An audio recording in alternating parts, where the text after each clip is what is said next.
Welcome, Council. Thank you for coming back. This is kind of day 2 of our budget deliberations. I know, where were you going, right? Yeah, but okay, so I guess first things first, as we ended on Friday, there was a handful of kind of information requests, so we do kind of have those things kind of available. So would you like to go through those first? Just kind of go through. So, okay, let's start with Janice's request first. So she requested the library in-kind contributions. So we were able to pull back 2020 to 2024. 25 is just not finished yet, so we weren't able to do that. The Innisfil Library actually submits this information to a grant to the province, so it was quite easy for us to get this information, and it's just broken out as follows. Building maintenance, utilities. The audit costs, we only just started paying for the library's audit back in 2023. Our own municipal staff costs, so this is things like janitorial and building maintenance staff. And then we do always identify the Parkland Regional Library contribution as an in-kind on behalf of the Innisfil Library. So you can see since 2020, it's kind of gradually ticked up, always sitting over that 103,000 up to 127. We anticipate this year will be very similar to the year of 2024.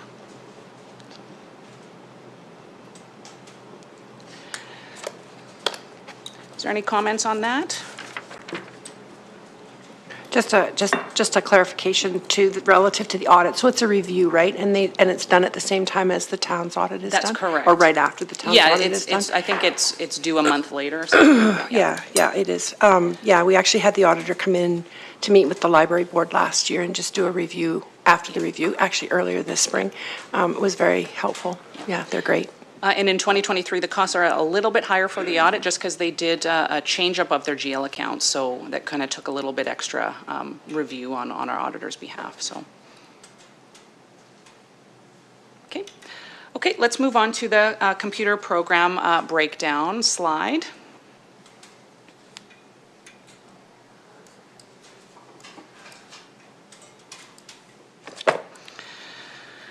Okay, so this budget is $280,000 for the year, so it does pay for quite a few different activities.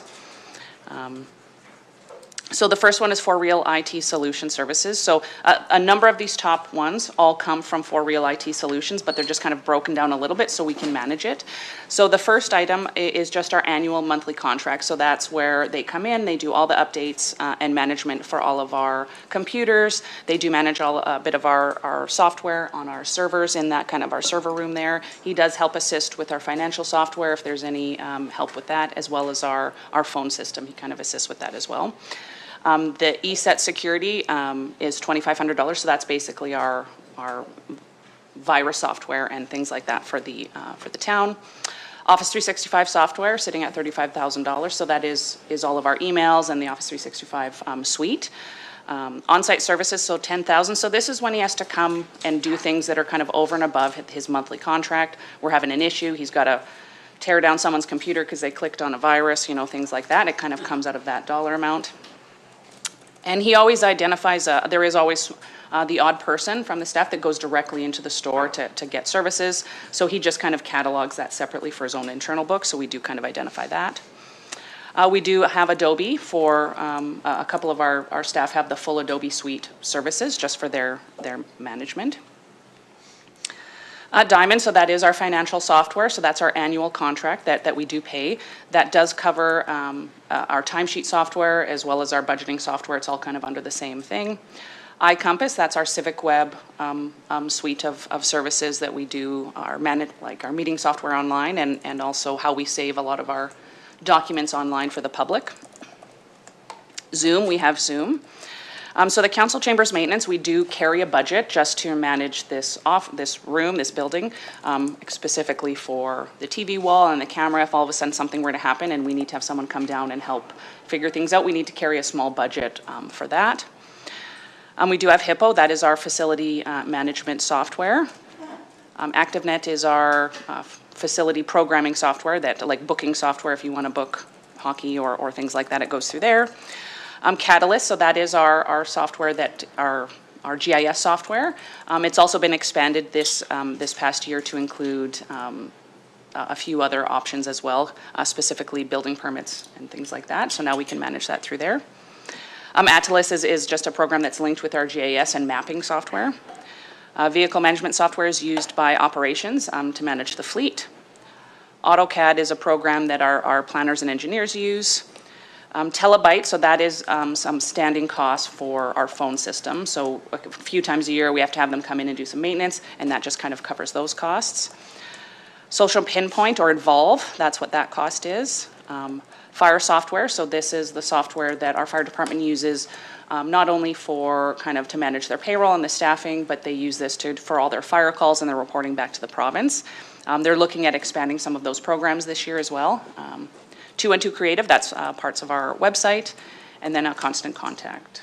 So that's all kind of the programs and software that we kind of pay for and cover throughout the town. So is there any questions on anything there? Mayor Barclay, through the Director. Office 365, 35,000. I understand that it is an expensive software package. Have you looked into Gmail and Google at all? Because that wouldn't be nearly the cost, right? So, Mayor Barclay through to Councillor Russell. So I myself haven't looked into it, but our IT provider has, and he felt just with the security levels needed for us that this is the way we went. We can definitely have him do another review as the option changes for how Google and them operate in their safety security. We can have him go through and have a look at that. One thing I will note for the Office 365 is the user licenses that we currently have no longer exist. So we are looking at to do a change. We have what's called an E3 and an E1 license, so they have different levels of accessibility and what you can actually download onto your computer. So Council has actually received a new type of license, so it's actually the same type of license as an E1, but it's far less cheaper. So we're looking to be doing a full change for the whole staff to incorporate this change. To make sure that, so some staff will be coming up to this license and most of their staff will be coming down. This cost reflects that change in the budget. So typically it could have been a little bit higher if we weren't going to be going through and doing this change for the emails. Mm-hmm. But we can undertake a review next year just to make sure that we're secure enough, right? We want to make sure that we're pretty locked down on our security. Yeah, Mayor Barclay, I do know other organizations who require quite a bit of security as well. Have no issues using Gmail and Google.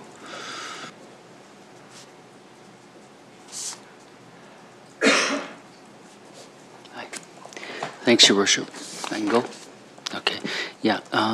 You know, when I look at the costs of everything, I guess my question to Director Vickers and CAO Becker is, you know, I think there's been value there with For Real IT. I believe in previous years, we've talked about, you know, eventually maybe one day having something in-house, but I was just wondering how you're evaluating the service that we're getting as a customer, and then what is, you know, the forecast in the future of if we went in-house, would we be saving anything? You know, when I look at the numbers right now, it looks like there's a lot of stuff there that is needed, you know, for all those security and the operations of the town. But that's my question, is just leading that up and making sure that we're on the same page. Thanks. Mayor Barclay through to Councillor Heisted. So the cost that he's receiving for his actual man hours is only about 41,500. So if we were to hire an internal staff, we'd likely be looking at a base salary at 80 or something. So likely it would cost us a little bit more. We are served quite well by For Real. They are a local business. They're half a block away. I don't want to say all the time, but most of the time he is very like same day service kind of thing. So I don't believe we're not there yet to have some kind of internal staff, but we haven't had that kind of conversation internally yet because we haven't met that threshold yet, I don't think, so. Just quite easily, it's service, quality and costs, and we're getting really strong service right now, and until we go to that next level, it's not a consideration, but we are certainly aware. We have talked about it, but we're not at that place yet. Okay, yeah, and thanks so much. And I do think Ken and his colleague they're doing a great job. It's just that I want to know how it was going for you as the SLT team. Thank you. Okay, any further questions on any program here? No? Okay, can we move on to the interest rate?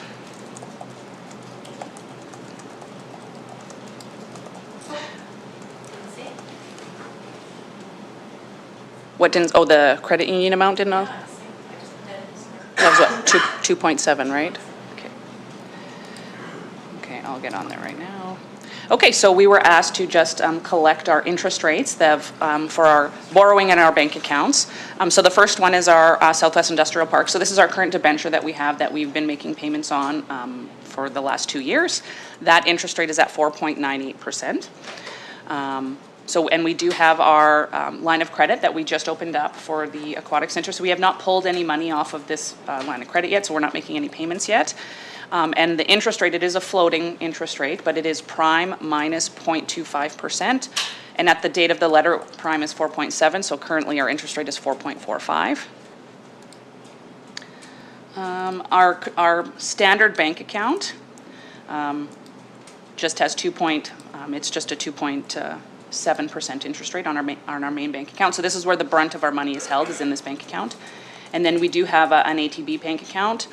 It's called a net 90 days, so we do have to give kind of 90 days notice in order for us to kind of pull or move money out of that account. And we pay prime less 1.45%. So right now it's sitting around 3% interest rates. So is there any comments or questions on that? So Director Vickers, this last couple of years, we talked about investment policy and considerable money parked in reserves and potentially having some providers take a look at that and trying to increase a little bit Mayor the Barkley, return. we've been currently working with a company called Cube Investment. They've run an analysis on both our investment policy and how much money we have, and they have provided us kind of a recommendation on how we should, and starting out with a small investment amount, just to kind of put that out there, and having it kind of roll through. So we are working with a company right now just to see what that looks like. Okay, and who are they? So it's a company called Cube Investment. Okay. So they're just based out of Alberta here. We're not there yet to actually roll and go forward, but it's something that we're looking into, and we'll probably carry forward and get that early in Q1 of 26 and formalize that. So when the time comes, would you put a request out there for other companies to? Yeah, we would work on a tender and put that Okay, out on yeah, APC okay. so that it's kind of a publicly, Yeah. because we don't know, there could be lots of companies that we don't even know that would be willing to invest our money for us. Okay, thanks. So is there any other comments on this? Lead into any different type of conversation around the loans or the cost of borrowing? Mayor Barkley, Director Vickers, thank you for bringing this up.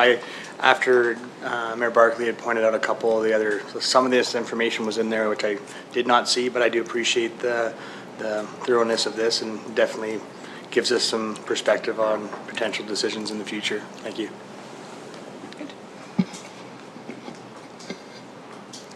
Your Worship, I was just asked to, I want to make comment to Director Vickers. Question would be, if we are coming back in a quarter to discuss our assets and investments, do we need a formal motion? I didn't hear that, but Yeah. right now, if you want to look at the policy, we can bring that policy back. Basically, the policy reads you're assigning that responsibility to the CAO. Yeah. If you want to look at adjustment of your policy, we can certainly bring back the policy for consideration. That's what I was getting, Your Worship, is that you wanted to bring this back. Well, we can't make motions here, but Yeah, I know. we've had a motion in the past, and that's how the investment policy came about. So I think administration is already doing that work, and it's just a matter now of bringing back more information on this. So, Councillor, if I'm not mistaken, maybe you're talking about the industrial subdivision? Or- No, I was talking about all our investments. gotcha, That's what Mayor Barkley was talking about, right? yeah, but the work is already underway. Like, we have an investment Yep. policy that we have passed, and so Okay, I think we're good. right, thanks. Okay. Okay, so the next sheet we'll bring up, we need is the 2021 to 2024 surplus amounts by department.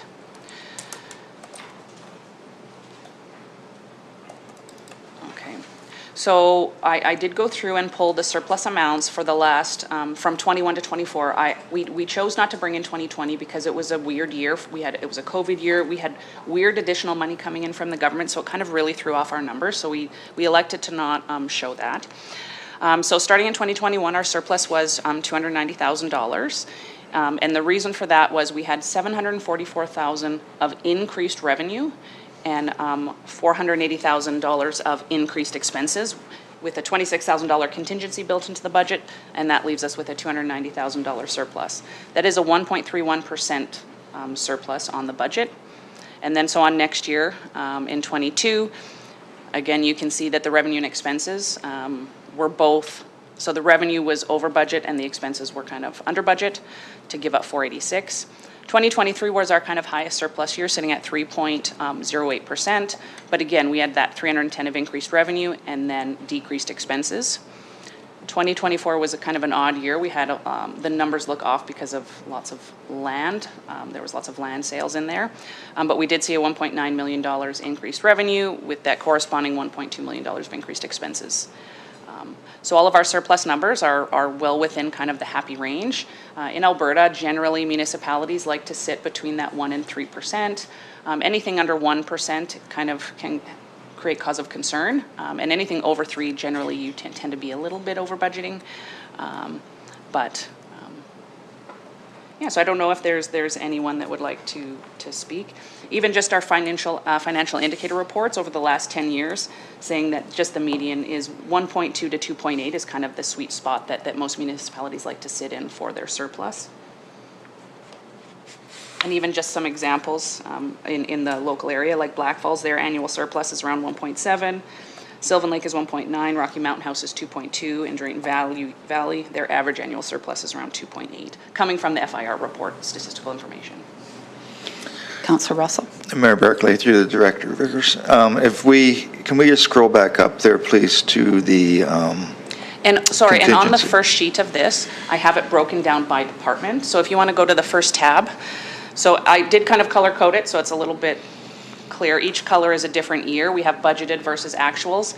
And then the yellows are non-tax funded, so they kind of net to zero. So they really don't play into account into that surplus conversation though, right? So I did break it down by department so that you could see the differences for revenue and expenses for on each department.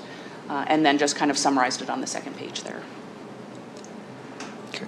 So Councillor Russo, is there anything that you'd like to specifically look at or question? I'd like to go back to the other sheet, if we could, Yep. because you had in there your contingency. So I think you budgeted in contingencies in, if not in each budget area, overall a contingency, Yeah, so- right? So surplus would be, to me, what is over and above what you had allocated or budgeted as a contingency, and then that threshold between what it actually was and what the contingency. So to me, that's looking like, I'm just trying to do quick math in my head, that we're 1% maybe above, beyond what our initial contingency was. And you have that contingency in place for those emergencies, right? Yeah, so and just as per our budget policy, we don't have a contingency anymore. So Okay. after 2022, that was the last year. So going forward, there'll be no contingency going forward. Okay. All right. Thank you. So, and we do have just some kind of under, just scroll up a tiny little bit. So the specifics, I just kind of wanted to identify a handful of big targeted items, just so that you can see them. So salaries normally is our biggest item, but as you can see in 2024, we were actually over budget on salaries on that area. And just wanted to see if there was any kind of larger items that people wanted to talk about. I did throw on computer programming just because it was a topic of item here, so I thought that might help some people. I think, to Director Vickers, it's important that sometimes the salaries are dependent upon when the person or that position starts, so. That's right. Right, so I Yes. think there's probably been an example this last year or Yes, in couple of years. 2025, we have quite a few staff members that were budgeted for that have been hired later in the year. Yeah. So we have one staff member that will be starting next Monday. Yeah, So, okay. yeah, that's new, so. And then down on the bottom where it went, I just kind of wanted to show where those dollars went. So for the first 2 years, they just went directly into the general cap reserve. Then in 2023, you can see 500,000 went to the facility reserve, 34,000 went to the RCMP reserve, and then 259 went to the operating reserve. The specific projects are what's inside that operating reserve number, so it's not in, don't count it twice.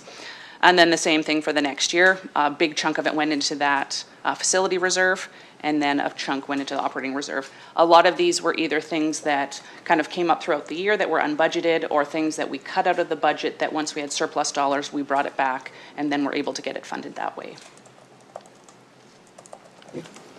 Okay, are we going to look at the next sheet too? The next, the color page? Yeah, we can, yeah. Okay. Before we back to the move though, color can you remind me, because we've changed our reserves over like last year? Yes. When we sell land, it goes into, is that under the operating reserve, that category? No, Mayor Barkley through to Councillor Wing. So when we sell land, it goes into the land acquisition reserve. Okay. Yeah, So so we that's don't- not in here, because that's not part, the surplus isn't made part of the land reserve. Okay, oh, perfect, thank you. Okay, so let's go back to the first tab. Okay, where would you like to go first? Well, I'm more interested in looking at the expenses because Okay. we know that there's been large increases in some areas due to inflationary costs and other things, so.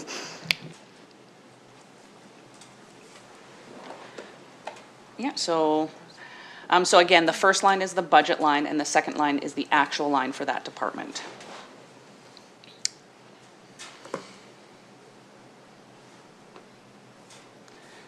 So yeah, general government, the typical cost in that first general government is our school expenses that we do pay to the government and those requisitions. That's the brunt of those costs on that first one. Council, that's obviously the brunt of your expenses, and so on and so forth. Policing, the brunt of that, we do have some staff over there, but that is mostly the RCMP contract. Fire services, emergency management. Is there any specific questions anyone has, or you just want to look at the trends across? I'm just looking at the trends across at the moment.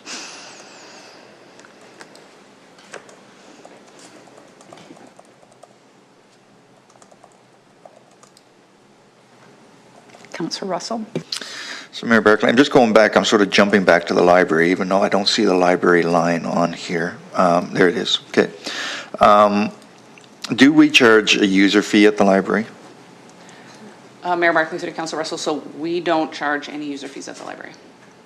Like, Does the library itself charge a user fee? They don't no membership anymore. There's no membership fees for the library cards. Has it ever been considered, Mayor Barkley, given the amount of in-kind that we just saw that we give, that some type of user fee, minimal, but it could offset some of the costs that we are contributing as a council? There was a membership fee at the library, but it goes to the library, and I can let Director Jenkins speak to that. She's would have the history. Yeah, I believe the library cards have been free for probably, I was gonna say 6 or 8, yeah.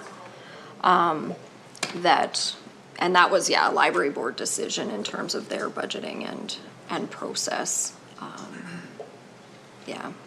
So Mayor Barkley, just through the director or CAO, I think maybe it was put in COVID too because of the times we were in, maybe eliminating that, but if it used to be there, and I do believe other libraries and other communities do charge a minimum, not an excessive fee, but there is a fee.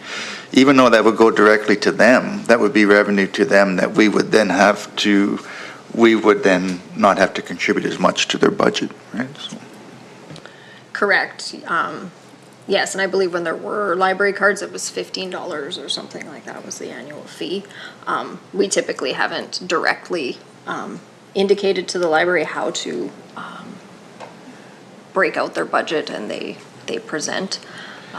Perhaps Councillor Wing with her. Yeah, so the library will come and present their budget to council at some point in time in the next few months. Last year, they did present a deficit budget. So where they are not recovering a fee from a library card, from a library membership any longer, they have been seeing increased amounts of usage, they believe, as a result of that, and certainly that's in line with what we're hearing across the province. But certainly, costs are going up. They do have Friends of the Library that does a lot of fundraising for them to help alleviate their costs, but they're limited as far as what they can actually gain for revenue. So, I mean, you can certainly talk to the library about charging a fee for their memberships, but I know that that's been a deliberate decision that they had made over the last 5 years not to do so. Yeah, that would be their decision, though, not ours. Mayor Barkley, to Councillor Wing, back previous to any time I'd spent on the library board, I thought it was almost like an initiative through Parkland to try to remove barriers and have no memberships. Maybe I'm incorrect in that, but I thought that was always kind of the goal of a library, was not to have that, and that was kind of a big benchmark for Innisfil to be able to eliminate that. Yeah, that certainly has been something that's been supported through Parkland and their many, many members. I think the other piece to remember is that they've not been well supported by the provincial government. They've had 0% increases for many years, and it's been they've had to bear the brunt of that, plus having to do some advocacy to try and get that kind of situation improved, but to no avail at this point in time. 0% to the government, in their words, means you should be happy you're not getting cut. CEO Becker. Yeah, just more of a philosophical, Councillor Russell's question, and I think as the last recreation master plan was conducted, or the stated infrastructure was 2019 through the RC strategies, and my background's recreation. There was a mind shift recently from achieving cost recovery, certain pick your number, get a policy if it's 40%, 30%, 20%. That was what I was accustomed to, but there's been a shift based on what Councillor Hill stated, was get people into your facilities, into your programs, more in a social need. So what is that balance? And certainly interesting to hear what Council's view is as we get into the rates and fees bylaw, which is coming in the new year, because we do need those incremental increases to lower those operational costs. But what is there a target we should be achieving for cost recovery? But right now what we're hearing is just get people into programs and into facilities, try to limit the gaps of who you're serving and get those people that often struggle to get into programs and services to get those accessible too. So it's a bigger conversation, but I certainly hear your point of achieving appropriate revenue streams to offset the expenses. Yeah, so Mayor Barkley, to CAO Becker. So I agree with that, and I understand the philosophy behind why the library is trying to do that. But if we apply that same philosophy to some of our facilities, it'd be nice to not charge any fee for the pool or the arena, and we'd increase usage as a result of that. But who's going to make up that revenue that has been lost as a result? And so the library's made that decision, but it seems that we're now making up that lost revenue rather than the library finding a way to make up that lost revenue. So that to me is where I'm questioning it a bit. Yeah, and Councillor Russell, not seeing increases. We did chat administratively to the library. They have not sought increases for a number of years, and you'll get that detail through this conversation. But as they come to you in the new year, you can they're pulling out of their reserve. They have some reserve, but they're offsetting their increases through their reserve, which is short term. It could be 5-10 years, I'm not sure, but you're right. But what I'm seeing is they have not had increases, a request to town requisition for a number of years. Yeah, I think my first year on council, maybe we were at 135 requisition from the library, something like that. So it hasn't gone up too much, but I think going back to recreation, I think when we see the rates, we did do an analysis a few years ago now, but our rates and fees compared to other central Alberta communities, and we're probably on the low side there as well for user fees at the arena and whatnot. But again, it goes back to that philosophy, and in fact, I was just reading on my milk carton this morning that 1 in 3 children cannot access sports. So recreation, and is that healthy for a community? No. So I think it's a philosophy. I'm not sure how many kids we have in our minor hockey program here from Penhold, but I think there's a bit of a barrier in minor hockey for Penhold because of the user fees at that facility. And so it's a matter of, CEO Becker says, what do you want the cost recovery to be? And I'm not sure where we're at on the arena and the pool, but, we certainly heavily subsidize both those, and Looney Tooney swims aren't going to do much on recovering costs, but we have felt anyway that it's important to make sure that those facilities are accessible for a wide range of people, and so it's always that balancing act. And as we've seen, I think as Councillor Wing said, we learned just a couple of weeks ago that Parkland Library, they have not seen an increase in funding really from the provincial government in 15 years. So you think about how far those same dollars are going today than where they went 15 years ago, and that's falling on municipalities, as is FCSS, as is all these other services as well. So, Councillor Hill? Yeah, just my last comment about the library is, I may be incorrect, but at one point in time when it was mulled over of, should there be no fees, should there be fees, wasn't it put out as a potential sponsorship option, Director Jenkins, at one point in time, that someone could come in, like a business would sponsor and provide free memberships, and then that way the revenue is still going to the library? Yes, that's my recollection from when I was on the board with the library, that they were looking for different sort of business sponsorships, and they did have one for the first year or two. I'm not sure if that's still the case, but they were looking for revenue from the community as well. Yeah, and that to me, I think is, that's still responsible, because it obviously gives an opportunity for a local business, and revenue's still there, but it's not asking it from.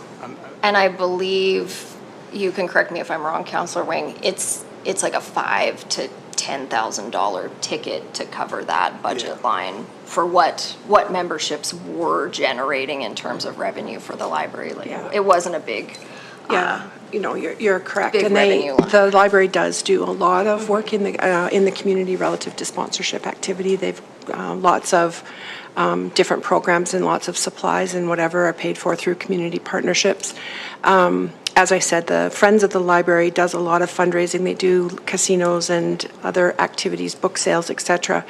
The relationship with Friends of the Library is pretty laid out relative to legislation, because they are involved in gaming, so the things that they can purchase and the things that they can't.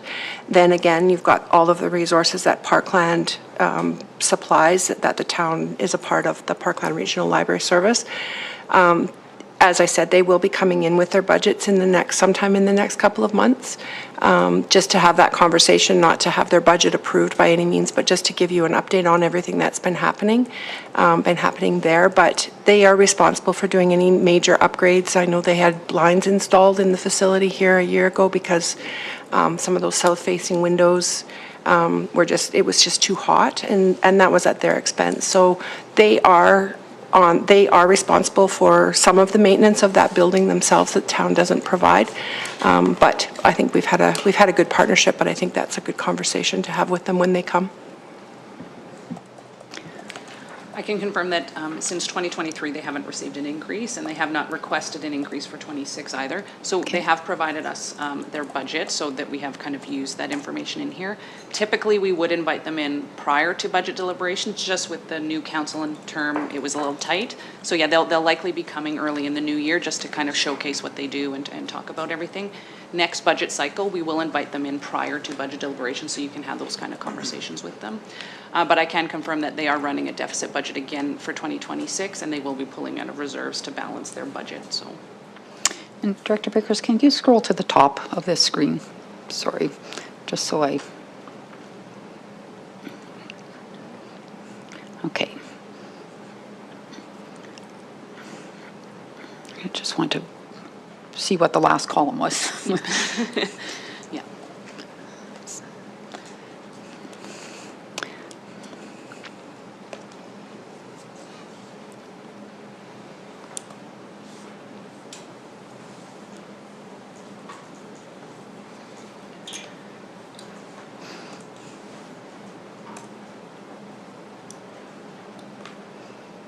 So is there any other questions or any other comments around the surplus or indication of changes we should make because of this kind of information?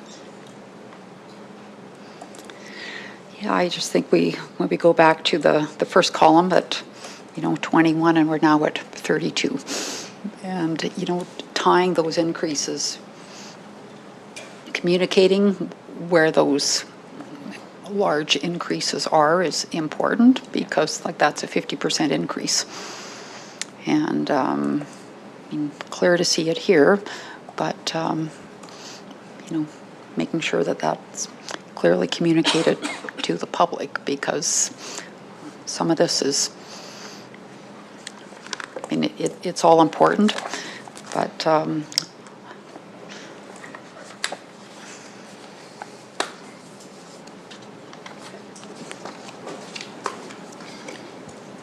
Councillor Hystad. Yeah, your point, communicating to the public, Mayor Barkley, is when we do our presentation to the community, we can go through these lines maybe, and it's at times it can be very painful to present all this, but if this is transparency and we can go through the history of why we're here, I think that's important. If that's where we want to go as a council, I think that's we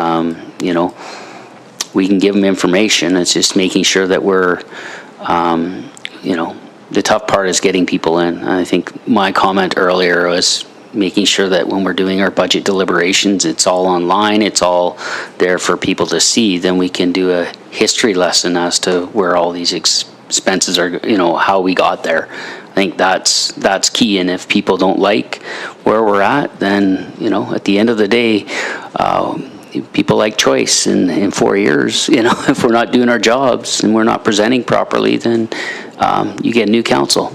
So that's just the way it goes. That's how I'm looking at it. But it's a lot of information, but that's where I'm at. Thanks.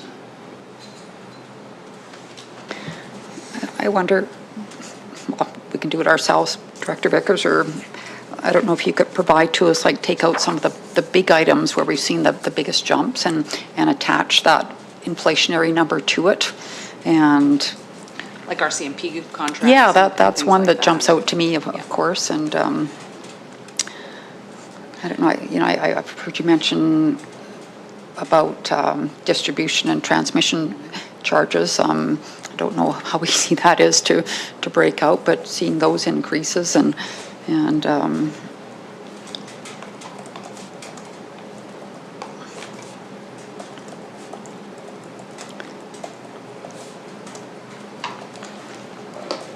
Are you wanting to see this kind of information tomorrow? No. Or just how we're kind of communicating the budget out to the public? yeah, I don't know. I don't need to see it tomorrow. I can do this on my own, and I wouldn't mind having this hard copy of this or email it to us or something. Would be nice. Sure. Yeah.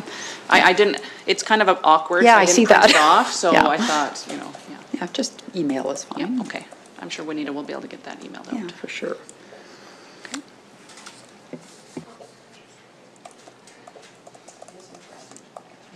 I can definitely work on, from even 21 to 24, 21 up to 25, what some of those kind of bigger items, what that increase is, specifically around things that we can't really unbudget, right? Well, We can't insurance not is probably pay. another one. Yeah. It seems to be like a 10, It's going 12% up increase every month, year. Every year, yeah.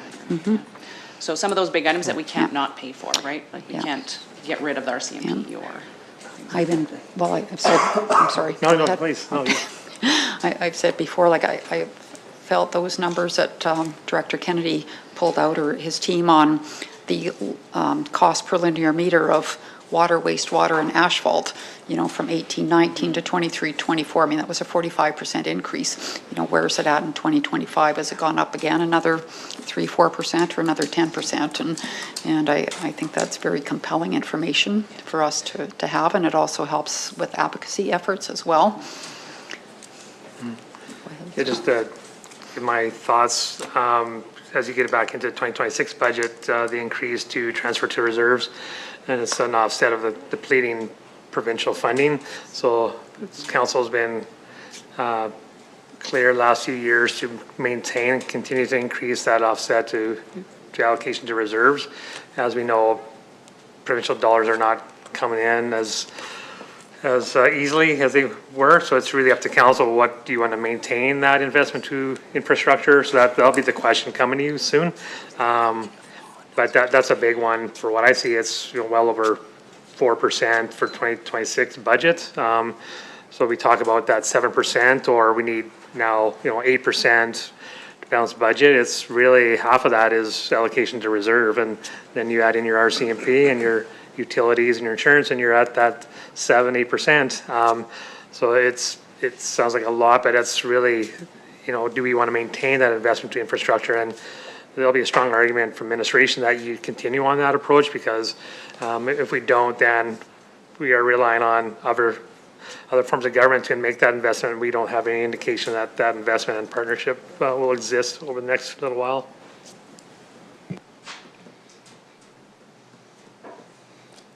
So I kind of wrote a list of a few things, and we'll work on kind of the percent increase from 21 to now, and kind of what that specific increase from 25 to 26 is, and how that makes up that increase. That's kind of what we wanted to talk about in our communication out to the public this year anyway, especially added even in the education portion on the taxes, because that is going up. That will be going up again this year once the government passes their budget in March. It will be going up, I think, 12%, 10%, something like that, yeah.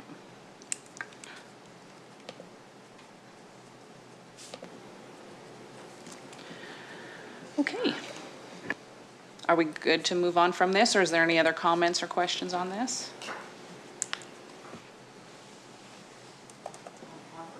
Okay. So the last item that we have in here is the franchise fee increase amounts.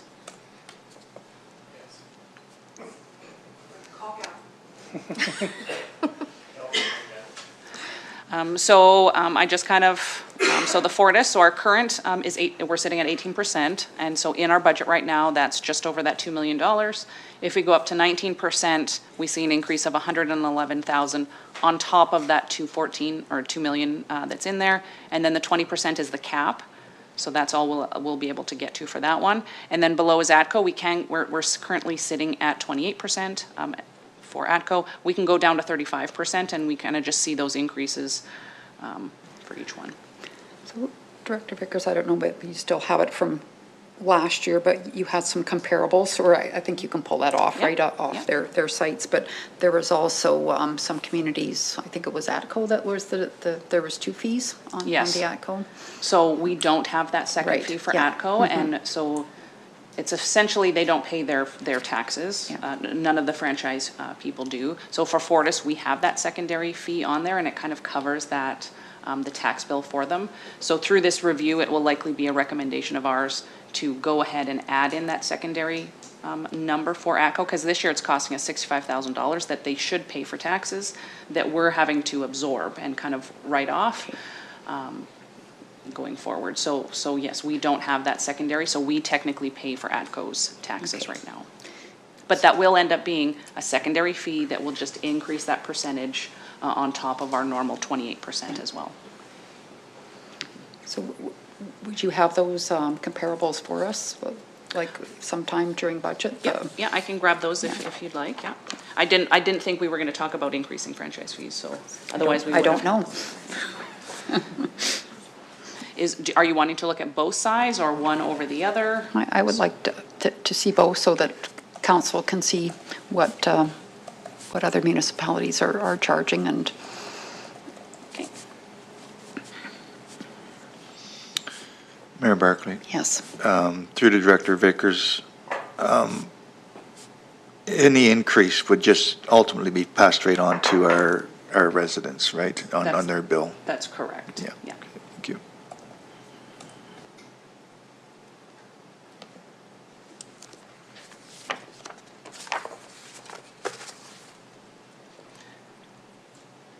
Okay. Is there any further talk on this, or we can talk about that later on? Okay, perfect. Okay, so I guess we'll get going through the budget binder and kind of go through each departmental tab, and you guys we'll go through it and ask questions. So the first tab is general government.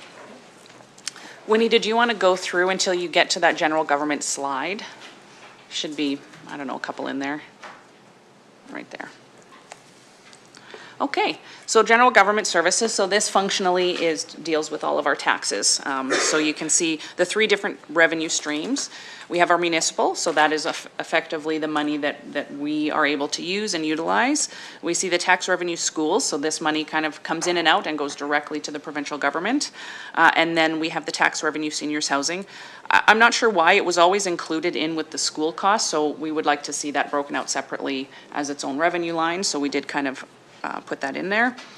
The next one, that local improvement revenue, that is the revenue that you'll see from those special tax bylaws that you will see when we come in April of next year. Again, this is just an in and an out. So whatever we bring in on that revenue line, we put that directly into reserves to where kind of funded those programs. Assessment appeal fees kind of come in here. We always carry a little bit of balance in there just in case someone actually does do an appeal. Penalties, so this is functionally tax penalties and utility penalties on there. We see our two franchise fees and then our investment accounts for revenue. And then our expenses, again, it's very tax-based. So our DI property requisition, so we call it DIP, or designated industrial properties. There is a handful of properties in here that are dealt with by our provincial assessor rather than our own municipal assessors. And they've kind of changed that, so they're all kind of assessed at the same across the province. And so there is a cost for that, for those assessors in that government department. So that's that fee on there. You can see the big one, the school requisition. So that is to the public school, and then you see the separate school requisition just below it. So that kind of makes up that $3,500,000 up top. And then we see the requisition in 5755, that is for Parkland housing. And then we do have transfers to the reserve. So as you can see on this slide, that's how that transfer to reserve is broken out. We have $782,000 for the aquatic center. This is that building that debt capacity in our budget to help cover or fund either the aquatic center project or that eventual line of credit payment once we start drawing from it. 10,000 of that is for that special tax revenue, and then 400,000 is that statement of state of infrastructure report, kind of investment into that infrastructure. I don't know if anyone remembers, we were $1.6 million short in our investment into our reserves to fund our capital projects every year.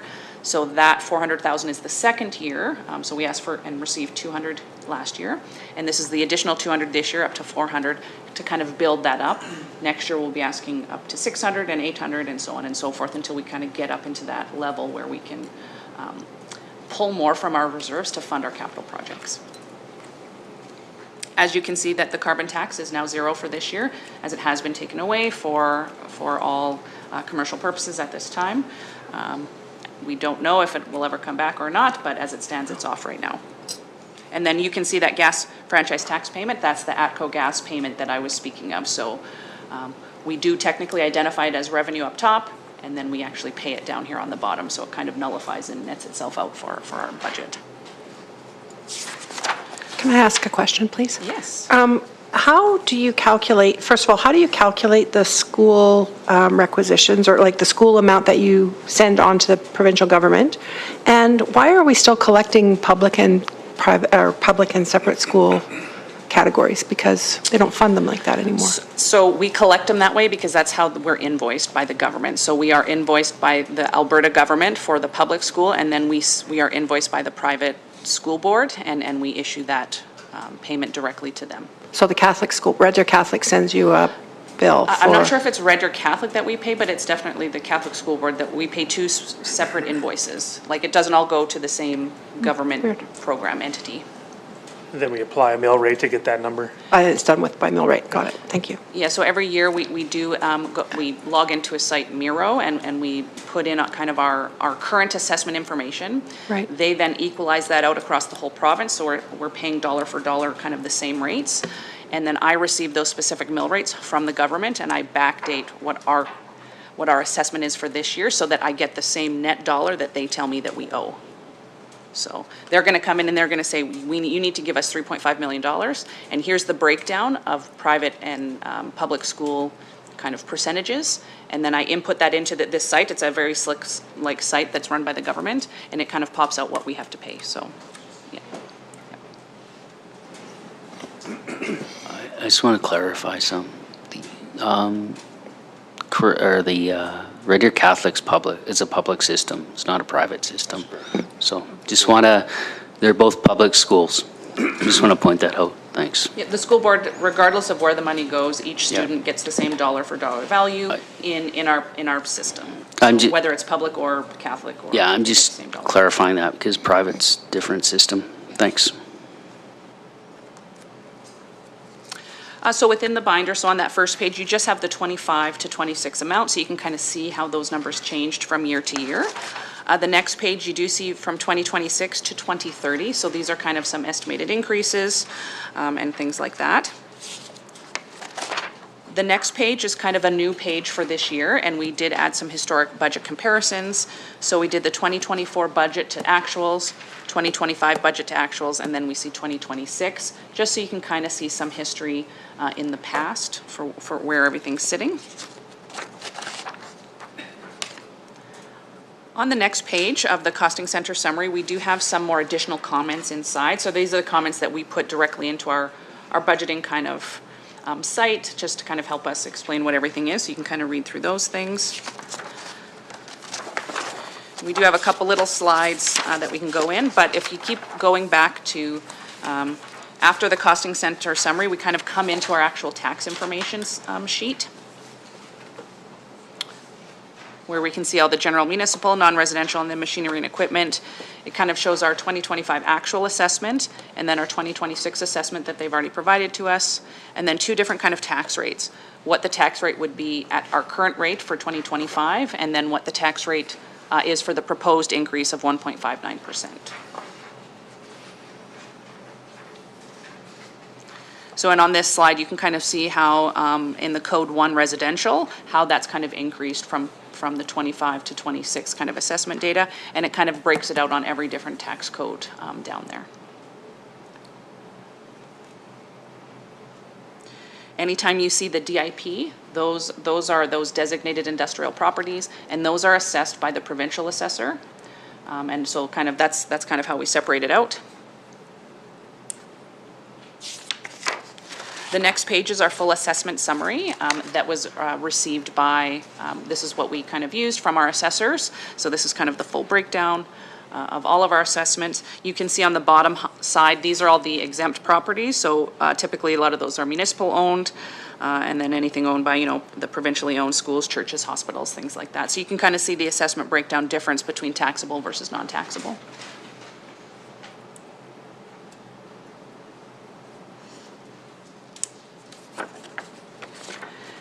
And then if you keep going past this document's about 4 pages, we kind of get into some property tax comparison sheets.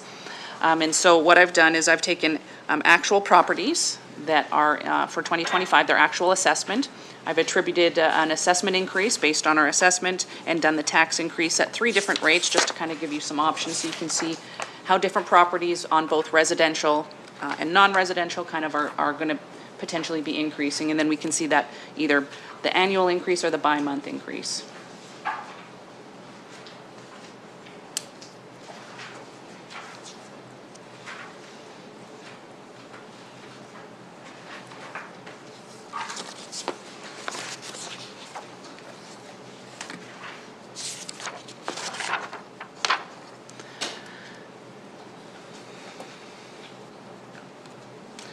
So Mayor Barkley, where would you like to kind of zero in and kind of have some discussion points on?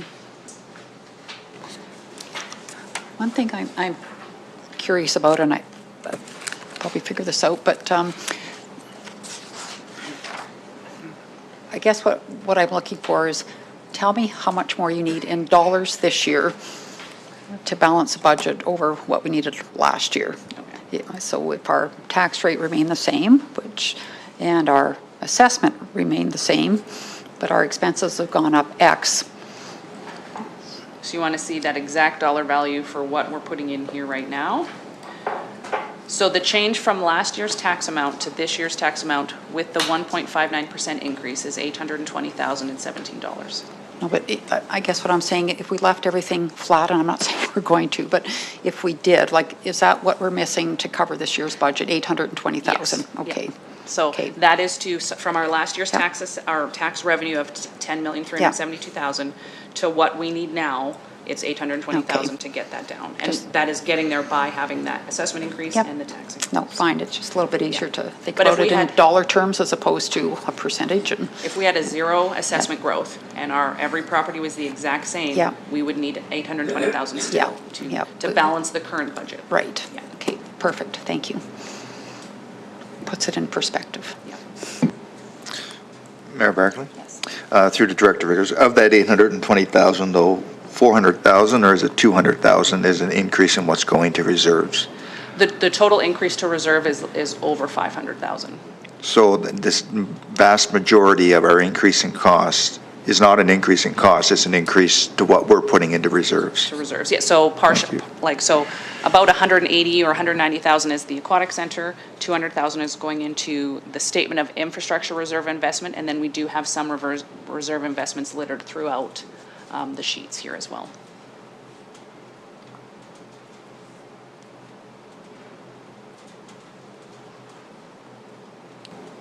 And council will see that more clearly as we get further into the budget, into the capital budgets, what those allocations are, what they're for.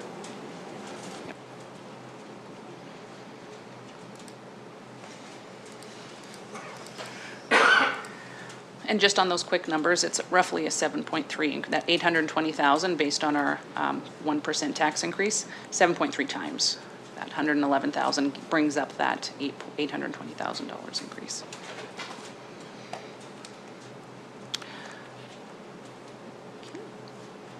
Okay, we can move on to the council slide.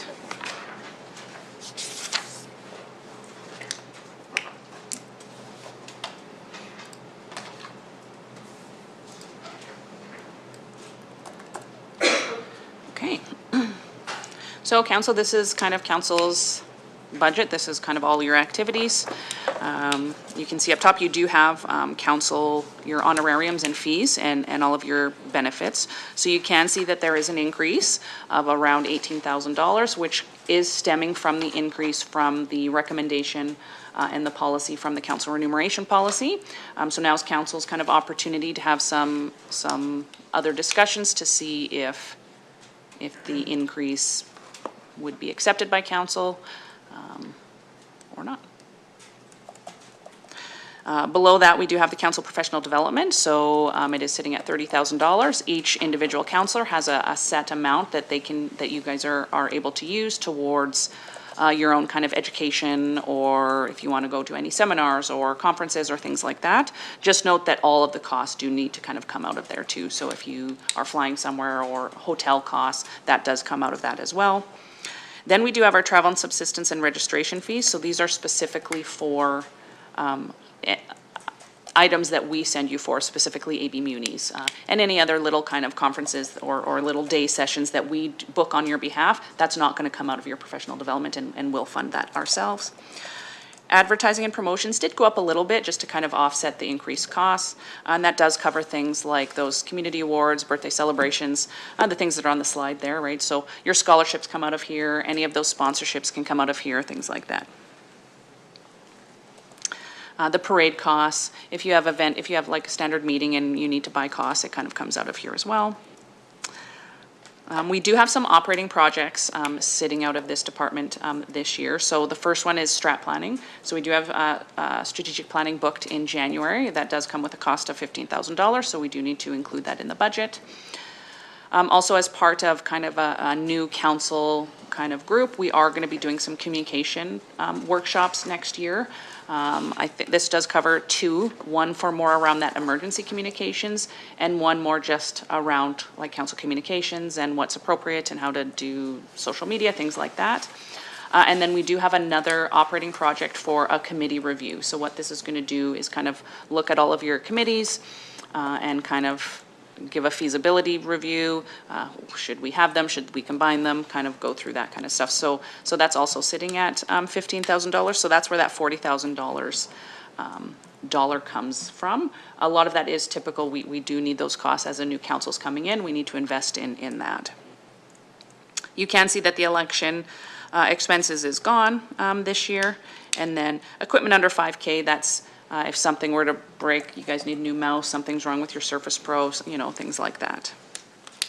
And sponsorships did increase from 5,000 to 7,500, just for more visibility for council to kind of give things. We do have some of those standard ones each year that typically come each year, and that's kind of been increased to kind of offset some of those requests.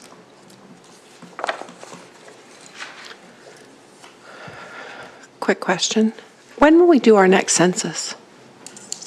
So I Don't know. know, Okay. yeah. I wonder because, of course, we hear different numbers coming out of every different department of the Yeah. government, so I just The federal wondered. census will happen in 2026. But I Okay. don't know if we'll Okay. be doing our own internal That's census. fine, thank you. Yeah. That'd be a council directive or a recommendation by administration, but right now we've not discussed that.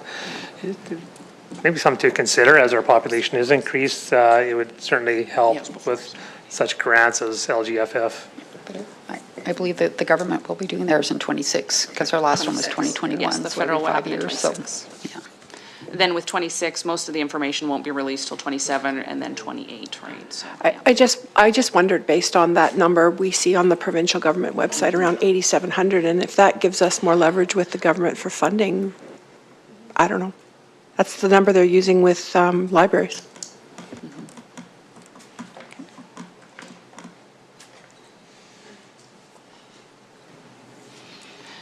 Okay, Councillor Russell.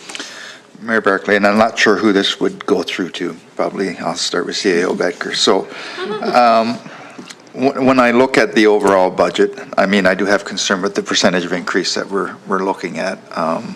So I'm looking at ways that we can maybe bring that down a bit. And I do believe that we should be asking other budget lines to come down a bit if we're not willing to look at our own budget line as well.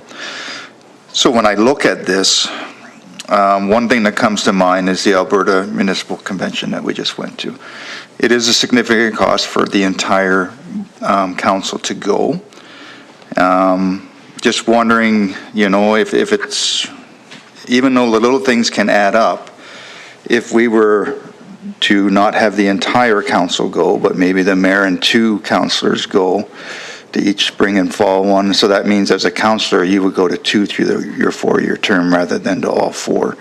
I do believe that everyone should go with it right after the election like we did this year, because there's multiple reasons why I think that was one that we should all attend. But I'm just wondering, in the other 3 years, is that something we could look at as a council? I'm not even sure if the rest of the council would be willing to entertain that, but that's something that I would be willing to entertain as a way to reduce some of the costs in this budget line, and just put that forward. Okay, thank you. CEO Becker? That's the question was supposed to be Mayor Barclay. I wouldn't mind responding from a CAO administrative perspective. In my experience, council does not have a lot of opportunity to engage and interact and network with other elected officials. First, the convention following the election is a different beast as you're starting at base zero largely. Even if you're experienced, you're still, and 50% of people there were brand new. I believe the success of previous councils here in Innisfil has been based on being available. That's at those types of conventions, other activities, other conferences that are even non-municipal, such as energy-related perhaps.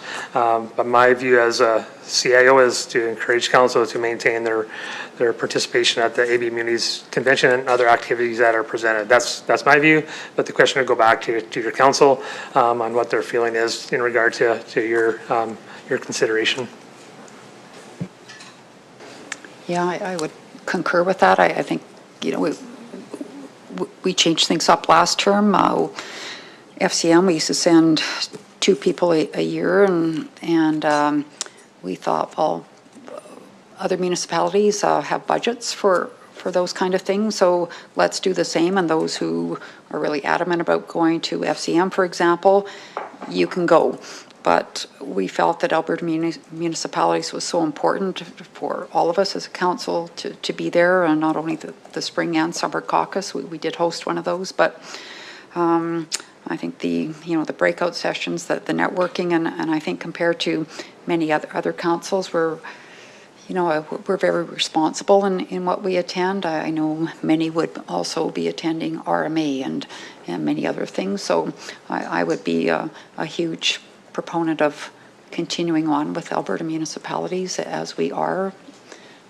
But I'll leave it for other councillors to comment. Councillor Hill? Yes, Mayor Barkley. I totally understand Councillor Russell's perspective of, if we look at dollars and cents and all that, but there's also, obviously there's a piece that you can't measure with dollars, and, we talk about one conversation, one network, one little bit of information that you catch from a municipality that you'd never get face-to-face with without that conference, might help guide a decision that that makes a motion, and it can magnify to be a huge cost savings or even just a really good impact to our community. So it is an expense, but I do think that in order to serve the community well, as long as a councillor is going to be present and partake and really be committed to harvesting what they can from these conferences, I think that's where the onus should be, not necessarily on the dollars. And that's obviously just a personal pride in what you do. But I do see the relevance of it, and making that alteration to no longer just having a blanket clause of, just shipping off or providing FCM to councillors a year and going to this professional development, I think was a really responsible way of going about it. And I think that's a really good measure that was taken. So that's all I have to add. Yeah, thanks, Mayor Barkley. I just have a question as to professional development to Director Vickers. That 4,000 for councillors for this year, like FCM's in Edmonton this year. So does that come off that 4,000? Okay. Yes, Mayor Barkley, right. Councillor Exton, yes. So That's, if anything of FCM would come, if you choose, would come Yeah. out of your professional development budget. Thanks. And then as to the follow-up, as to the roundtable with our colleagues, is I value the education. I think that we've changed things enough where it's in individual choice whether or not you're going or not.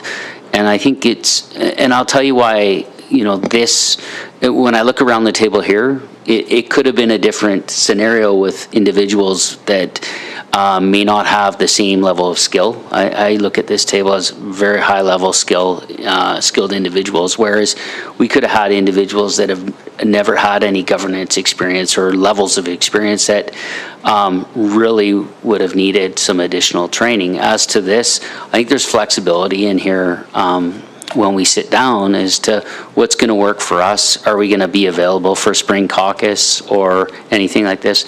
And when I loop back to the Alberta Munis, I think the most important conference that would be around, it would be that first one of every year, following that fall. Alberta Munis is critical for any, senior or entry-level politician, municipal politician. That's where I'm sitting. So thanks.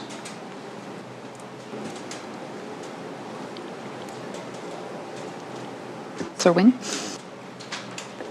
Normally I would just say ditto, but I think just for the purpose of this conversation, it's worth just weighing in.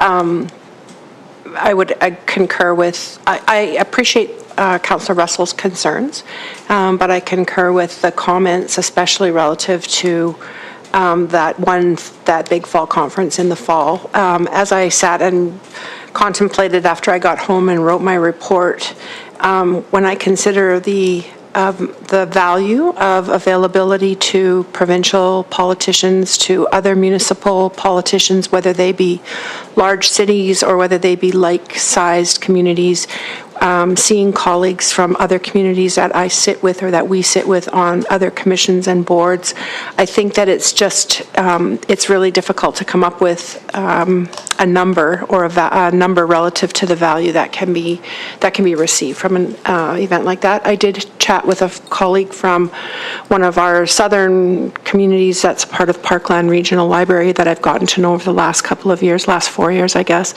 She talked about because there'd been significant change this year in sitting members, she talked about how she really enjoyed the second and third conference from the last term, just relative to knowing more people and being able to connect with more people. So I think what happens over the 4-year term with the meetings and the value that come back to not only council members but to the town are really and truly based on the relationships that are formed. It is nice to see a government official in a more informal setting, because that's when faces can be put to names, and then when you have to sit down and have hard conversations, they have a bit of a clue who they're talking to. So we always can go back to these events are not mandatory for sure. The other meetings throughout the year, the workshops that we do through Alberta Munis here in council chambers, members certainly don't all attend, but having the availability to do so, I think, is really important. Thanks. Yes, thank you. I think the last piece that obviously, I don't know if it's been touched on yet, but obviously Alberta Munis it relies on the participation of all the municipalities to, like these, like at times of when there's motions being made and there's the voting day. If we didn't have the fair representation, it could start to skew numbers. It could start to, and being able to have that dialogue, I think, is pretty important at those times, because we can't predict what's going to be discussed at some of the conferences, or at some of there might be motions made, but there's amendments, and there's all those different things that can be done. And I think having their elected officials there is important at that, because it obviously gives you fair representation. So I think that's just that voting piece. If we didn't have enough, all our council there could maybe start to regress back. But. So Mayor Barkley, so it's good to hear from other councils, and I respect everyone's opinion on it, just as I hope that the rest of council respects my opinion on it. When I hear some of the comments, I do feel, and I've said, that we need representation there. I just don't feel that it needs to be all of us. I didn't see a vote that was close enough that 3 different votes would make a difference, but I certainly respect, and I do believe that a contingency of a representative of us going could bring back the information. We have committees that we have one individual sit on that I could argue that maybe have more of an impact on our day-to-day operations here than some of the stuff that's happening at that conference, and yet we all need to go and don't allow just 3 to go and have a report back. So I've said my piece. I'll leave it at that. But I just, where I feel, how I feel and where I stand on that. So. No, and we appreciate that feedback. Thank you. Any further discussion on this, or we'll move on to administration?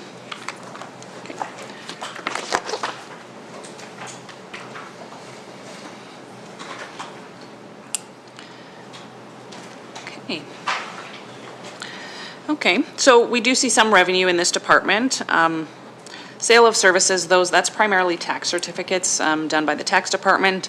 And if if someone does come in and want to fax or photocopy things, we do, we can charge people, 10 cents a page or things like that, right? Animal licenses and business licenses, funds out of this. Rentals and leases, this is specifically our TELUS tower lease. You note that it did go down a little bit, as in we've just reallocated a portion of their lease towards their taxes, just more accurately reflected in their contract.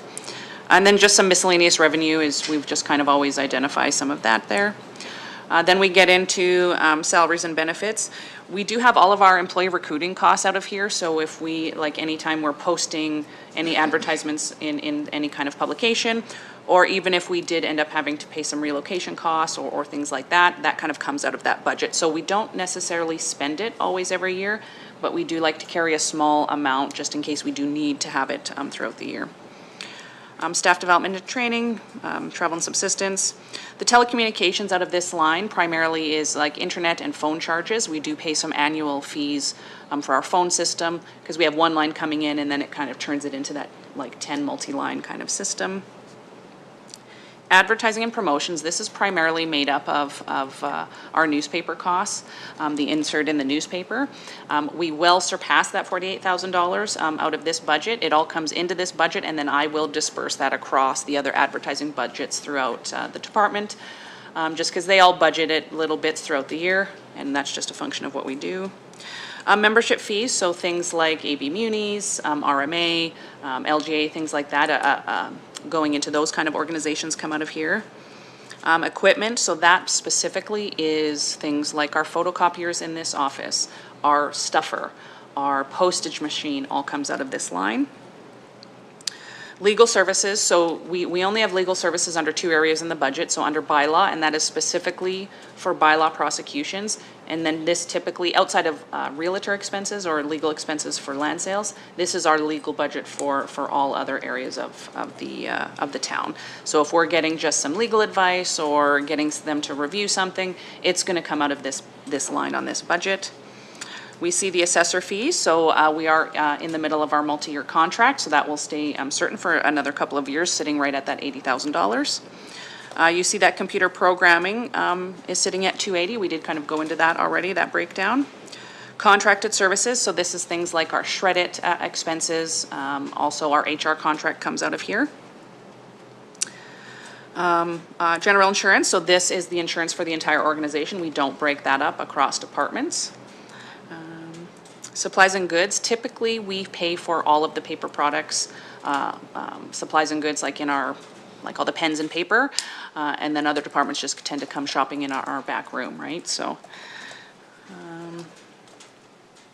equipment under 5K, that's where we fund all of the computers and laptops across the whole department. This budget kind of comes from Ken. He does maintain a list of who is scheduled for a new computer next year or a new Surface Pro.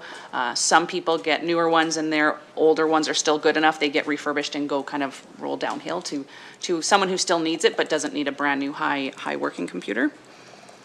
One thing we did do for janitorial supplies, we kind of merged them under one department under facilities, just so the facility department kind of purchases all those goods and services.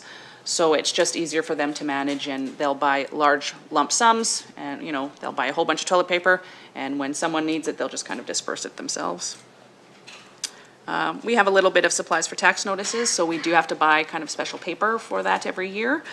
And then the photocopy expense is one of 4 areas in the budget that does cover photocopy expense.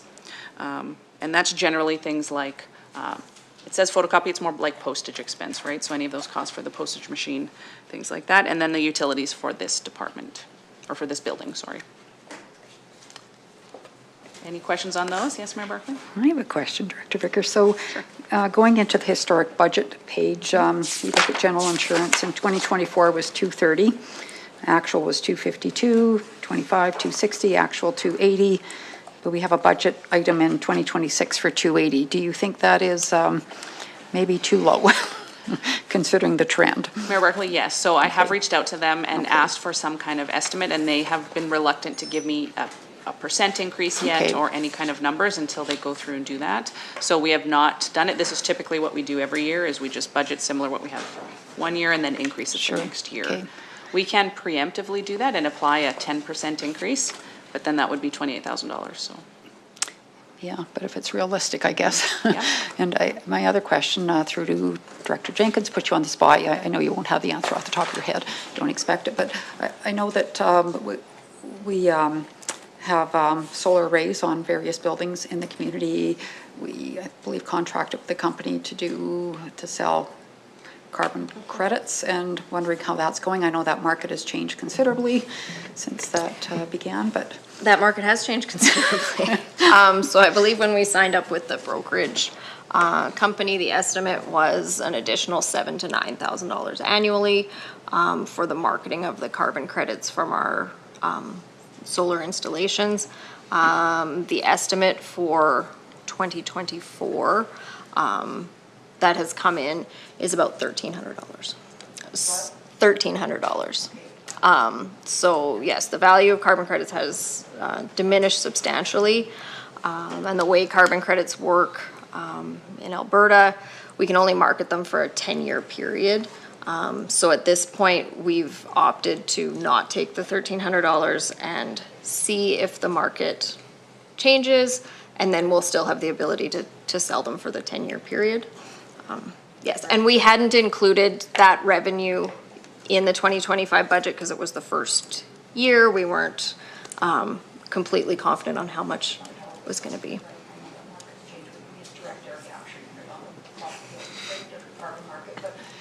Also curious, has there been, I guess, savings in electricity costs that are? Not that have quantified or kept up with the increases in distribution and other charges. Just have you turn your mic on, Mayor Barkley, please? Sorry, I didn't notice either. Yeah. Would you like to take a 5-minute break? Yes, let's take a break. Okay, I thanks. need another coffee.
Okay, so I believe we were done with administration budget, or is there any further questions on that before we move on to policing? Okay, okay, let's move on to the RCMP slide. So we do have some revenue from them. We do have our fine revenue that they write. So again, all the tickets that RCMP members write in our jurisdiction, we do get that revenue from those tickets. The RCMP other revenue at $20,000, that is functionally the criminal record check revenue that we now charge over at the detachment. We kind of started it through COVID, so it's kind of taken a few years to stabilize out, so we will be doing a review on that revenue just to make sure it is good. And we do have a grant fund from the provincial government in the amount of $363,000. This hasn't changed in quite a number of years. It did used to be two separate grants, the municipal policing grant and a police officer grant. It was the same amount, just in two, so they've just combined it into one kind of larger grant for us. It's an automatic. We do a slight reporting in the middle of the year, but we don't have to apply for this money. It just shows up. And then the really big expense is we do have some municipal employees over there. We do have 3 FTEs, 2 full-time employees, and then 2 part-time employees that share 1 full-time position. And then the big brunt is that RCMP contract. Can you just go to the very next slide on here? Yeah, so this is just, we looked at this on Friday, just kind of representation of the RCMP contract history, where it's been since 2017 to 2026 effectively. The 27 to 2030, they do always give us an outlook, but those numbers change quite frequently from them. So by the time next budget cycle comes, these numbers will likely be different. But we do want to identify that they are anticipating a higher number in 2029, so we are going to anticipating a fairly large increase in that year. Can I ask one question then? So do any of these increases reflect an increase in our FTE on our RCMP? Like, is this considering our growth as a community where we might need more policing? I don't believe that there is any increase to staffing, whether it's on like the administrative support side or even a member side. That's not increasing our allotment from 10 up. And I think that conversation would happen with the CAO at that point, yeah. That's for the question, Councillor Wing. It comes in the annual multi-year financial plan, so you'll hear that from Staff Sergeant Ian, who you'll meet on Monday. He'll present the forward-looking 5 years, and he'll indicate projecting that new staff member. A lot of stats, a lot of data, and our threshold on crime index, it fluctuates, but we're quite low. But population growth would be a trigger. But we do have those conversations through Director to the Staff Sergeant years in advance of that request.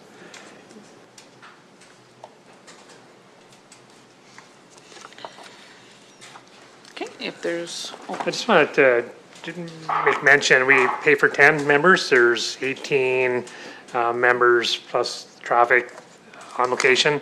It's an integrated system, so we pay for 10. Well, if there's only 9, if somebody's off, we'll pay for 9. So we're not billed 10 automatically, so we do have those calculations. The integrated system means that there's somebody almost available at all times, in the sense that even though the rural side can come into the urban, so it's not, we don't stop ourselves at the boundary. We just don't have 10 inside the boundary. It's an integrated system where the members can go anywhere as required. So from my experience, we do gain value in that system. I know a lot of urbans have talked about, do we get best value of the 10? If we just had 10 in our town, wouldn't we benefit stronger? But the data I've seen with history is that no, the best system would be an integrated system, if that makes sense. And just to further what the CAO said, that, yeah, we do pay for 10 members. We're invoiced for 10 members, and then at that 4th quarter invoice, they always do a reconciliation and normally identify a credit. If we've actually only paid for 9.5 for the full year, so we'll see a $50,000 or a $75,000 credit on that final invoice to kind of clean up the year.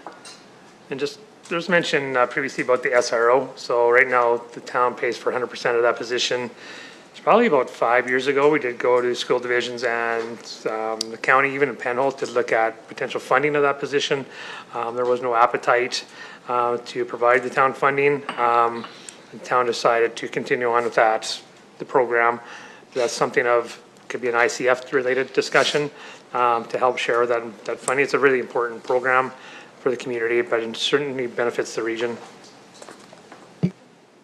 Another item that's kind of new in this area is that they have started recently charging back to the municipality some of their biological casework that they do. So when they have to send things away to be tested and stuff like that, now we see kind of an annual invoice. It's around that 20 to 30,000 kind of annually to kind of offset some of those costs that Innisfil Detachment pays on behalf of some of the cases that they're investigating, I guess, so. Okay. Anything further on our CMP? We'll move on to fire. So in your tabs, you have two kind of sets of numbers. So the first one is 2,300 at fire administration. And then after a few pages, we'll see 2,301, which is kind of the fire department, fire hall, kind of things like that. So the fire administration typically pays for the full-time staff, covers all the expenses for the director and the fire chief, things like that, their registration fees, and some things like that. So they don't really have any revenue on this side of the department, but we do see that transfer from reserve, and that is funded and paid for the fire master plan that Director Leith is working with. You can see in 2025, we have an amount of $35,000. And then in 2026, we have the balance of that for $25,000 for a total project cost of $60,000. But again, we do have salaries. We are seeing a slight increase. We see the full amount of that other full-time staff member with the fire chief. So the department had to shift for an additional full-time person. So you can see that staff development and training has increased to now incorporate 3 full-time members. Travel and subsistence, registration fees, all had to kind of edge up to include another member kind of utilizing these services. Telecommunications and membership fees, we were able to maintain the same. And again, that uniform cost, we've already kitted someone up this year, but we do maintain if someone needs a new uniform pieces or things like that. So, and then if we go through for a few more pages, then we get to 2301 for the fire hall.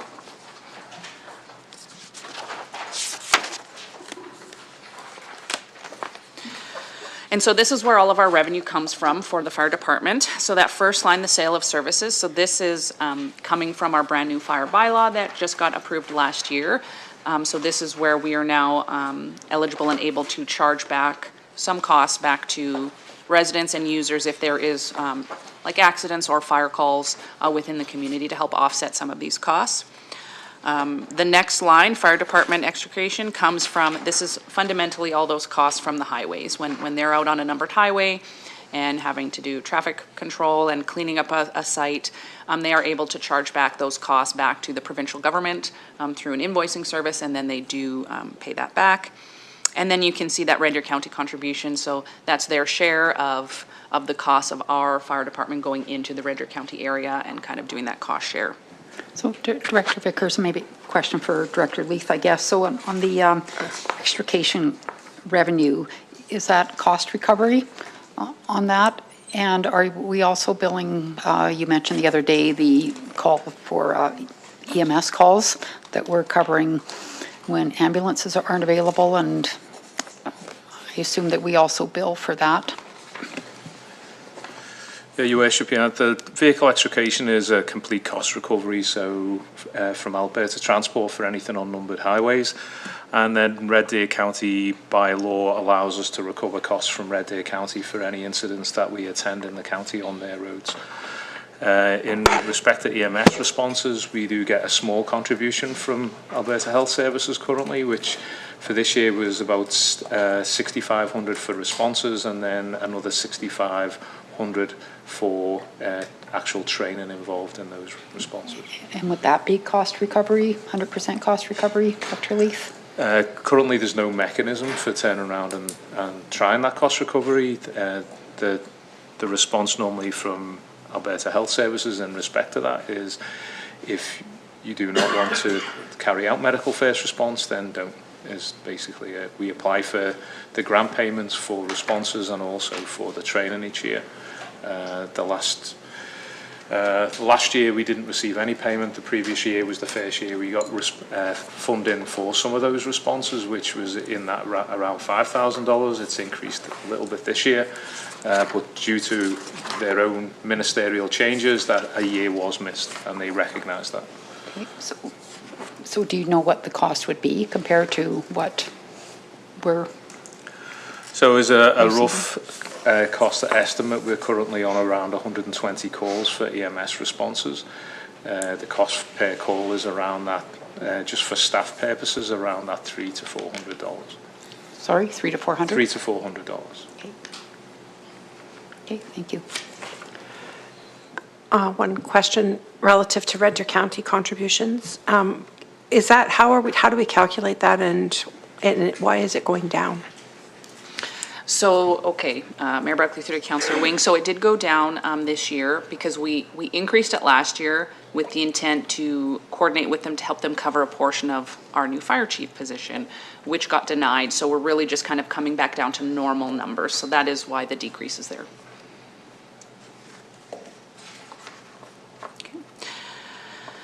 Okay, so we'll go down. So we have the benefits. So this is the cost of benefits for the paid on-call firefighters.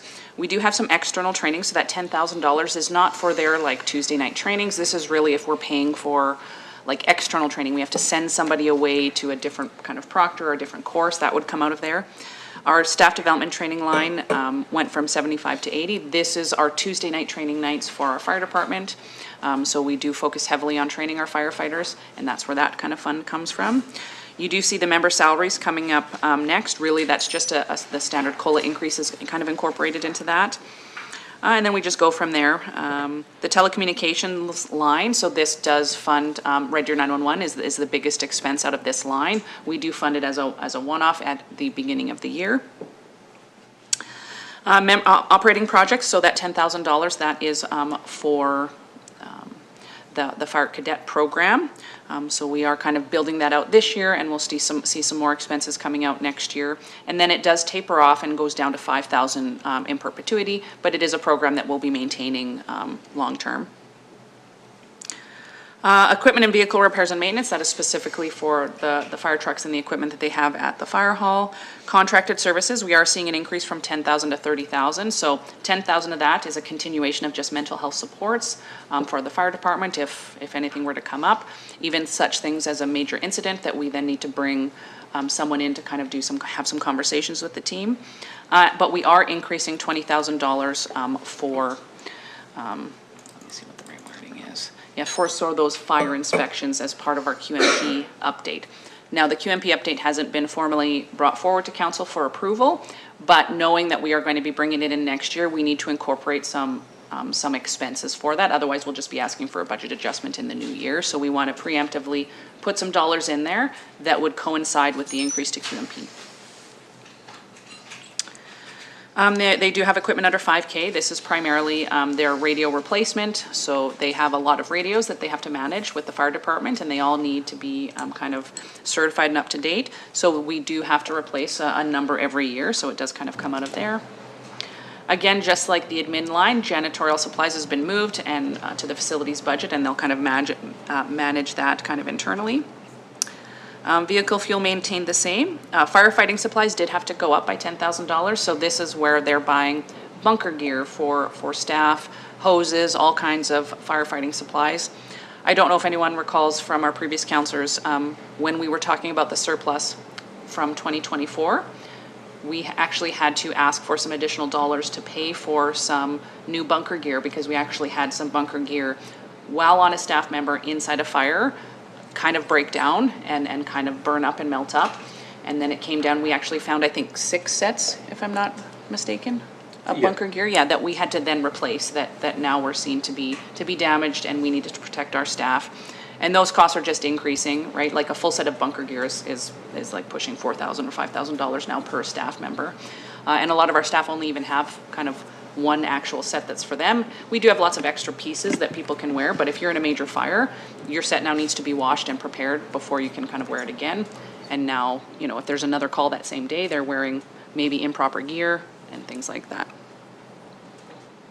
And then we do have the utilities there, and here's one area where we did ask for an additional increase to reserves, to the fleet reserve on behalf of the fire department, from 100,000 to 125,000.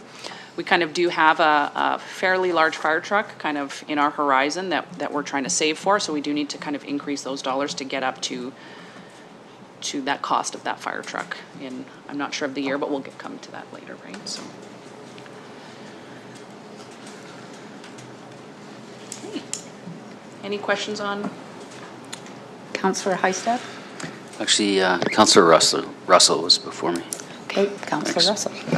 Okay, thanks. The question is related to item 4475 and under revenues. You said it was an in and out, basically. I see the in, but where's the out down below? 4475? Yeah, under your revenues, the fire department extrication. No, so that's not an out. That's just an in. Just an in. That's our revenue that we invoice to either the provincial government or Red Deer County to incorporate for calls out in their area. So you said it was on a cost recovery, though, is that correct? It's a cost recovery determined, so those rates are actually determined by the province when we are invoicing out on a numbered highway. And Director Leith would have more information about that stuff. Your worship, through to Councillor Russell, yeah, there's a schedule of fees basically for response onto numbered highways. That's reflected across even to Red Deer County roads. So standard minimum response is a 3-unit response to ensure we have a protected area for crews to work in. We bill those units out. I believe currently is around $685 a unit for each of the units that we bill out. Yep. And that's per hour. Councillor Heistad? Yeah, just a couple questions. I think this cadet program is an excellent opportunity for young people in the town, in the community, but also, I was talking about the policing committee is, they're an extra set of eyes in those schools and working with us. Director Leith, do you know if they're able to get credits for high school credits for that? I couldn't remember if they're able to, and hoping that maybe they can, if need be. And then on the mental health supports, I had mentioned, to the group that I had gone to a session. It was a gentleman that was running it from Bonnyville, and he said a really good mental health program costing could be, in between that $10,000 to $20,000 range. And I just wanted to ask, do you think we're there with offering the best for our staff? Director Leith, I'm not questioning anything. I just want to make sure that we're doing our best for everybody in the fire department and in this department. Thanks. Your worship, through to Councillor Heistad, in respect to the school credits, yes, they do receive high school credits for the programme. Year 1, I believe there's a maximum of 8 credits available. If they enter year 2, I believe that increases to 14. In respect of how we support our firefighters in respect of mental health, I believe, thanks to council support, we're doing a good job right now. We certainly, and through administration, the policy is we wouldn't turn anybody away, regardless of the dollar value of those supports. Thank you. So, Director Leith and maybe CEO Becker, the fire master plan that you're building out, will that look into the future and, all equipment? We talk about a potentially new fire truck and the cost of that, new fire hall potentially. Is that what that looks at? And what is the scope of that work? Your worship, yeah, the scope is there's a full community risk assessment as part of that master plan. It'll identify, obviously, our future needs for the 5, 10, 15 years out. So. Your worship, I got one more. It might be, I know what I want to ask Director Leith is, I know I've gone on ride-alongs with the RCMP and done that over the years. Have you guys ever done that with our counselors? Like if they wanted to see what it's like to go to a call or to know what's happens in those 2 to 3, and sometimes it can be a rare experience where you got 10 or 12 hours. But I guess that perspective maybe it's a little more difficult with your department. But Has that ever been offered? I'm curious. Thanks. Your worship, through to Councillor Highstead, logistically, I don't see an issue with it. The challenge would be is, how do you know when the call's coming in? We could set you up to say, have our alerting system and come to the hall and assign you to an individual on a truck based upon the response. I definitely think it's doable and certainly would be encouraged.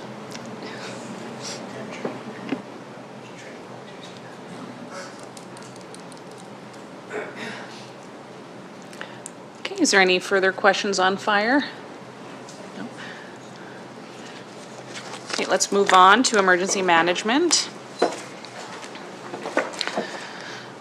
This is a relatively small budget. We don't attribute any salary costs to this budget. We do identify some staff training, travel and subsistence. Some of these things are only used if we're actually sending people away to certain courses or conventions or things like that. Telecommunications, this specifically covers the phone lines that are in the fire department that are not used on a day-to-day basis, but that are set in stone. If an emergency happens, we have 6 lines at the fire hall that would be open for us to use during an emergency that wouldn't be shared with kind of other people. So we do kind of pay for that as well. We do have that operating project for $5,000. That just goes towards whatever costs our emergency coordination activity could cost, whether that's to, I believe this year we paid to Red Deer County because we did a joint kind of event, but if we brought in a speaker to our things or things like that, it would kind of come from there. And then we do have supplies and goods, and that's $7,000 to cover anything to do. We do have to maintain our emergency kind of, I don't know, packages or buckets that have kind of all of our different, forms and products in there. If we have to ever buy any of that kind of stuff, it kind of comes from there. Any questions on that? Okay, let's move on to the helipad. Again, here, this is a quite a small budget. We do attribute some salaries to this department just to do, because there's some daily inspections costing needed, right? Our staff do inspect the helipad daily. Now that there's snow, that they'll be going there and keeping the snow cleaned off it, because at any moment, kind of, a helicopter could potentially land. And then we do have some minor staff training, and then telecommunications. That's for that Canada Flight Supplement kind of book. And then we do have, we carry $6,000 for infrastructure and repairs, and that every year if we have to paint it, the signs, any fence repairs, if we have to do some crack sealing on it, light replacements, sometimes we have to replace the windsock, and also updating the O&M manual for it. And we did kind of identify some of the landings that we've had since 22. So 22, just 1 landing, and then 5, 4, and then 1. 1 so far only this year. Any questions on that? Just a comment, Yes. please. Thank you. Yeah, just a comment in general. I completely support the helipad. I think it's critical to a community of our size and in a region of our size. I had asked the question, I think on Friday, whether STARS is the only organization that uses this helipad.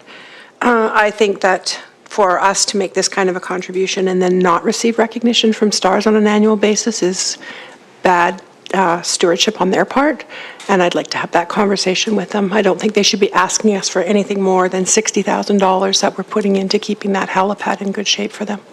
Just my own opinion. So Mayor Berkeley, through to Councilor Ring, I was going to ask that question if you guys would like to talk about the request made by STARS and have a discussion now, along with those thoughts, I guess. And in addition to that, in our community, the Legion does fundraise for STARS. So I think that Innisfil pulls more than its weight as far as our support of that organization. And I don't begrudge it to them, but I just think that it's wrong for them to be coming and asking us for more. Councillor Hill? Yes, Mayor Barkley. Yeah, the Legion, as well as just my own experience with the Kinsman Club as well. Yeah, obviously STARS does rely. Yeah, they do knock on all the doors, and there's nothing wrong with that. But I do think that as a municipality, keeping this the footprint and keeping it as a functioning facility, I think that is. If we can uphold that, I believe my feeling would be that this is more than adequate, and if there's additional funding, you know, other organizations want to make contributions and support STARS in their operations. I think operations is one thing, but being able to have an actual physical, tangible place to land and support our community, I think we're upholding more than what we should. Like, I think we're adequate without any extra contribution. Yeah, Your Worship, thanks. I agree with Councillor Hill and Councillor Wing on this one. And I think it's just that conversation with STARS and just say, hey, this is what we contribute on a yearly basis. I think that's fair. But this, you look at this facility compared to the old tennis court and the cracked up tennis court, it's great. So I think we did a great thing for the community for many years. Thanks.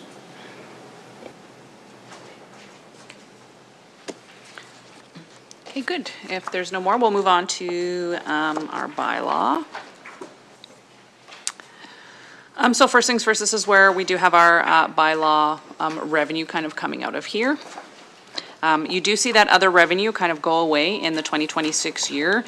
We did kind of have a partnership with another municipality where we kind of covered a maternity leave position where we sent one of our peace officers down there to do activities in there, and then they kind of paid us a portion of those costs. So that's why that position has kind of, they've come back to work, that agreement is kind of over, so that does fall off this year. So we do see the salary, so that is for our 3 full-time peace officers, and then we do have our part-time wages for our 1 summer bylaw person. And then everything else on this line did not change from last year to this year. So telecommunications, so it is sitting at $20,000. The brunt of this is coverage for our peace officers done by Lacombe Police Services. I'm not sure if I'm saying that quite right. And they kind of monitor all of our 3 members. And even this past year, they were actually able to monitor our peace officer, or our bylaw officer as well, just to maintain better safety when they're kind of on their own and things like that. Animal equipment and maintenance, so there is some cost. We do can hold animals here in the back. And then obviously there is some fees if we have to work with a vet or things like that, so there's some cost there. Again, legal services, as I indicated, that this is the only second department that has legal services out of it, and this covers anytime someone writes, when I say someone, our peace officers write a kind of a ticket and it does not get paid and they want to fight it, we have to send a lawyer to the courts to kind of fight on our behalf. And so we have a standing arrangement with a specific lawyer who kind of knows our guys and knows our bylaws and kind of does that for us, and those costs come out of this department because it's specifically related to ticket actions. Some equipment and vehicle repairs and maintenance specifically for, did something happen? It sounded like the TV was going to fall off the wall. Oh, okay. Okay.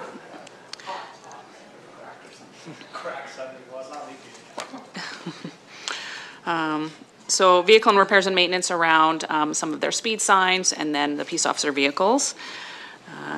Safe to supplies and goods, equipment under 5K. That's if we have to repair any of their speed signs or purchase them. Uniforms kind of has maintained the same, vehicle fuel, and that transfer to reserve. That transfer to reserve is sitting at $20,000. However, in 2027, we are going to be looking to increase that to $40,000. So this year we're maintaining, but a future increase is coming. A request anyway. Can you remind us, or, well, even for our new councillors, that vehicles, so we still have the Explorer, I think it is, that... Yes. So what do we have for vehicles, Director Leith? And I know we bought 2 new, and is it? I can't recall everything, so... Yeah, so the current peace officer vehicles, there's 2.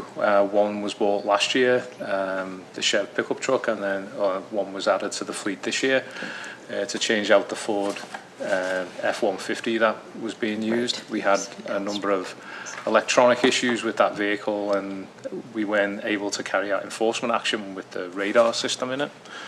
And yes, the Explorer that is still running, that's probably 8 years into its life cycle.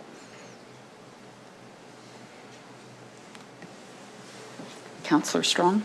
Through to Director Leith, I don't see on here, and maybe it's being thought about as buddy cams for the peace officers. Yeah, that's normally in their equipment. Equipment under $5,000. The body cameras were purchased under that budget.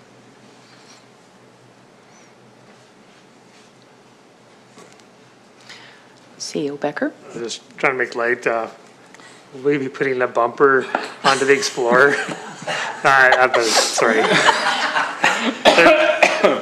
just poking fun. There's some question of our fleet on just the additional components of our vehicle. I'm just trying to make light of a.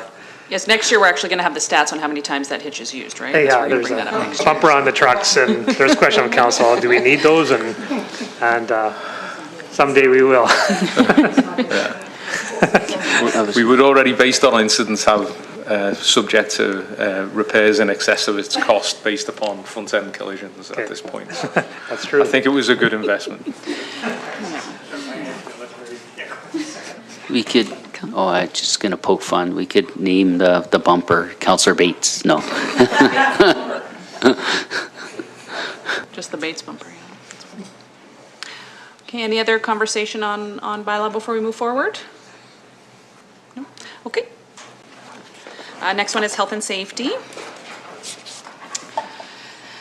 So this typically just funds kind of our health and safety coordinator with some minor management oversight. And really, this is just this person's budget to manage all the health and safety activities for the town. So staff development and training. So this is training for all staff when we have to redo hearing tests, confined space, fall protection, WMIS first aid. We do have to pay for a lot of these for all of our summer staff annually, especially if they're coming in with like new people coming in. And then he manages kind of a proper schedule of, it kind of goes like this, right? If you can see on the next page, from 26 to 30, we kind of manage in 2027, it goes down to 7,500, and that's just based on actual need and usage of people. So obviously we don't have a lot of people kind of renewing some of their safety tickets that year. So they kind of, he does watch that, and over the next 2 or 3 years, we kind of go up and down depending on actual need. Under telecommunications, you do see $6,700. I did reference this on Friday. It is our work alone program. So when we do have certain staff that are by themselves, and I'll give a specific example of, we have an after hours on-call service.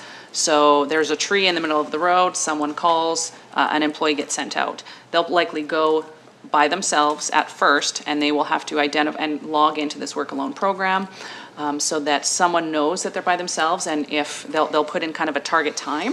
If they're like, I'm going to be 20 minutes, so they'll put in 20 minutes. If in 20 minutes they don't either check back in, they're going to then call that person.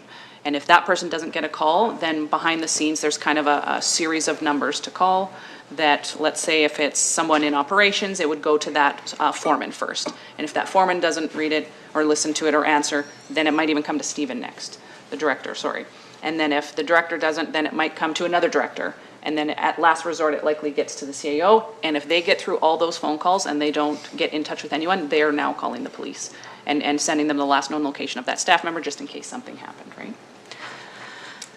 And then safety supplies below kind of also fluctuates, and this is any kind of books or safety documents or things like that. The cost of the audit also kind of comes out of this department.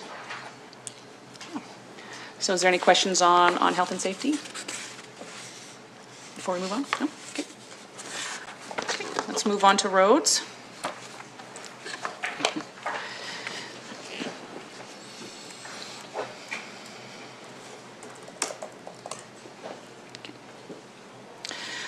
Okay. So roads, a big chunk of this budget is salaries.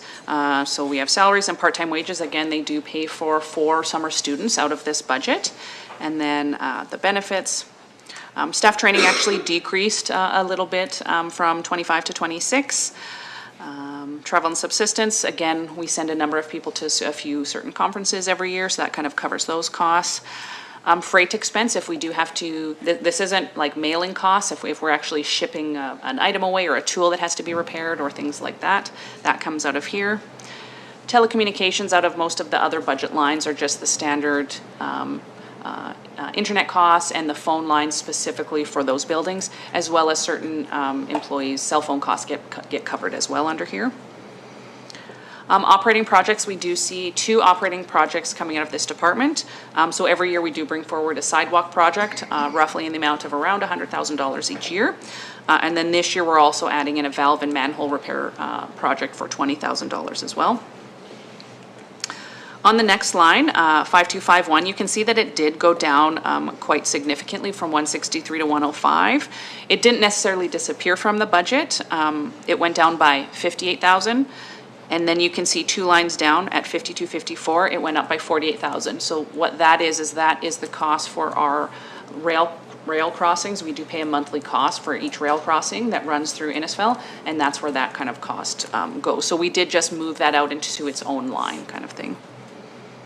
Equipment repairs and maintenance is sitting at 170, so this does cover most of the repairs and maintenance for all the vehicles across the organization, outside of very specific specialized equipment. Vehicle repairs and maintenance was able to go down a little bit this year from 45 to 35. So Director Kennedy and the team have been working hard to get our fleet kind of purchases onto a coordinated schedule. And because of that, we're now able to start kind of lowering some of those repairs and maintenance because the vehicle is just, they're a little bit newer and they're not costing so much anymore. Vehicle fuel did go down quite a bit by $35,000, went from 145 to 110. And then we see a fairly significant increase in electricity. And while there is some minor electricity costs for the shop and some of our small facilities, the brunt of this cost is our street lights out across the entire community comes out of here. So we have done some review on the electricity costs just because they keep increasing, and we actually are locked into a fairly decent electricity rate. And just the distribution and transmission costs are overriding. Just for an example, our monthly cost for the streetlights is around that $57,000 to $60,000 a month, and only about $10,000 of that is actual electricity costs, and the brunt is other fees and services.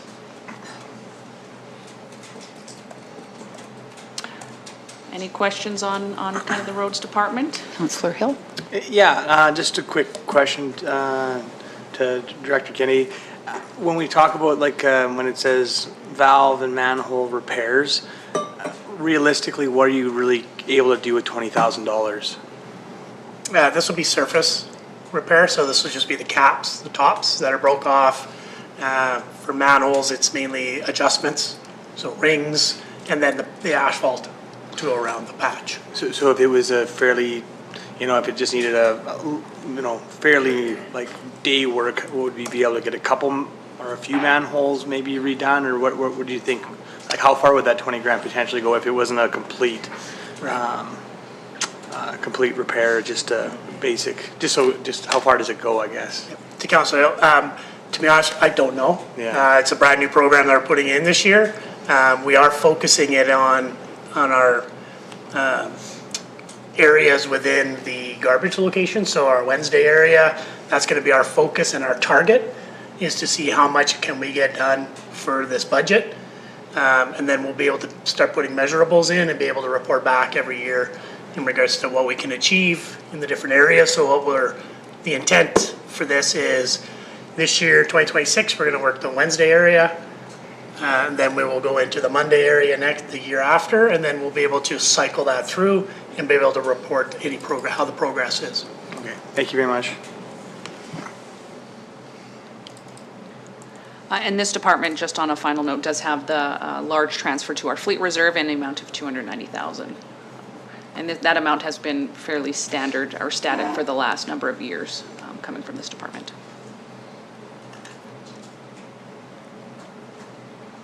Okay, any further questions? Member Barkley, through to one of the directors, I think. We have street cleaners. We have a couple of them, I believe, in our fleet. There's larger municipalities. I know Sylvan Lake only has one, but I do know that they contract out their spring street sweeping rather than have a bigger fleet. I don't know, have we looked at the cost versus just having one and contracting that service out versus maintaining multiple street sweepers? Councillor Russell, we haven't looked at that evaluation. We've had the two since I've been here. I believe one of our sweepers are up for renewal in 2028, 2029. At that time, we will definitely we'll do an assessment on the need for two. We do contract our services out to Bowden every year, so we do their streets in the spring.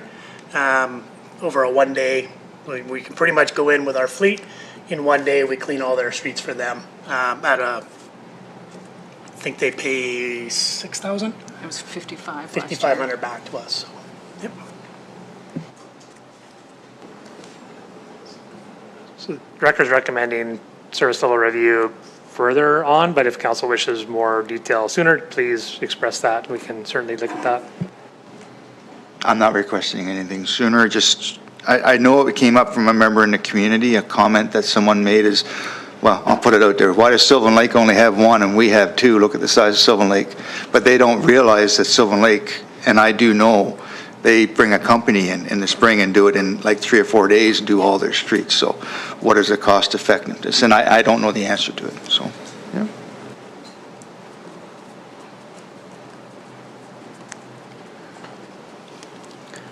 Okay. Okay, so let's move on to parks.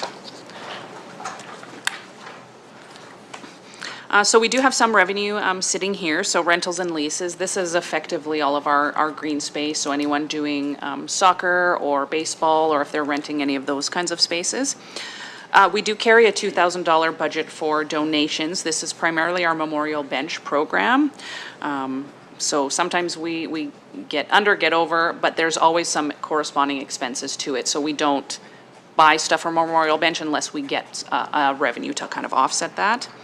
And then Red Deer County, a portion of their contribution is towards kind of those green space facilities, so they do come out of here. So we have our full-time salaries that come out of here, and again, we do have kind of 8 summer part-time employees that kind of come out of that part-time wages, and then the benefits that cover that. Staff development and training almost was reduced by half this year. But however, travel and subsistence did have to increase just based on where some of those conferences potentially are and the cost of the hotels. We did see registration fees increase a little bit just to account for some of those conferences and things that we're going to. Membership fees did go down a little bit just to be more of what the actual cost is. It was rounded up, now it's just more actuals. The operating project did go down this year, so this is our tree replacement program, so we do carry dollars annually every year. This year we did reduce it down from 25 to 15. However, in further future years, it goes back up to $25,000, so it's just this 1 year that we've kind of lowered it a little bit. Repairs and maintenance went up slightly just to kind of incorporate actual costs. Contracted services, so this is kind of our porta potty rentals. So if you go around to any of those, the green spaces or any fields, and there's porta potties, this is where the rentals for those costs kind of come from. Any of the parks, things like that.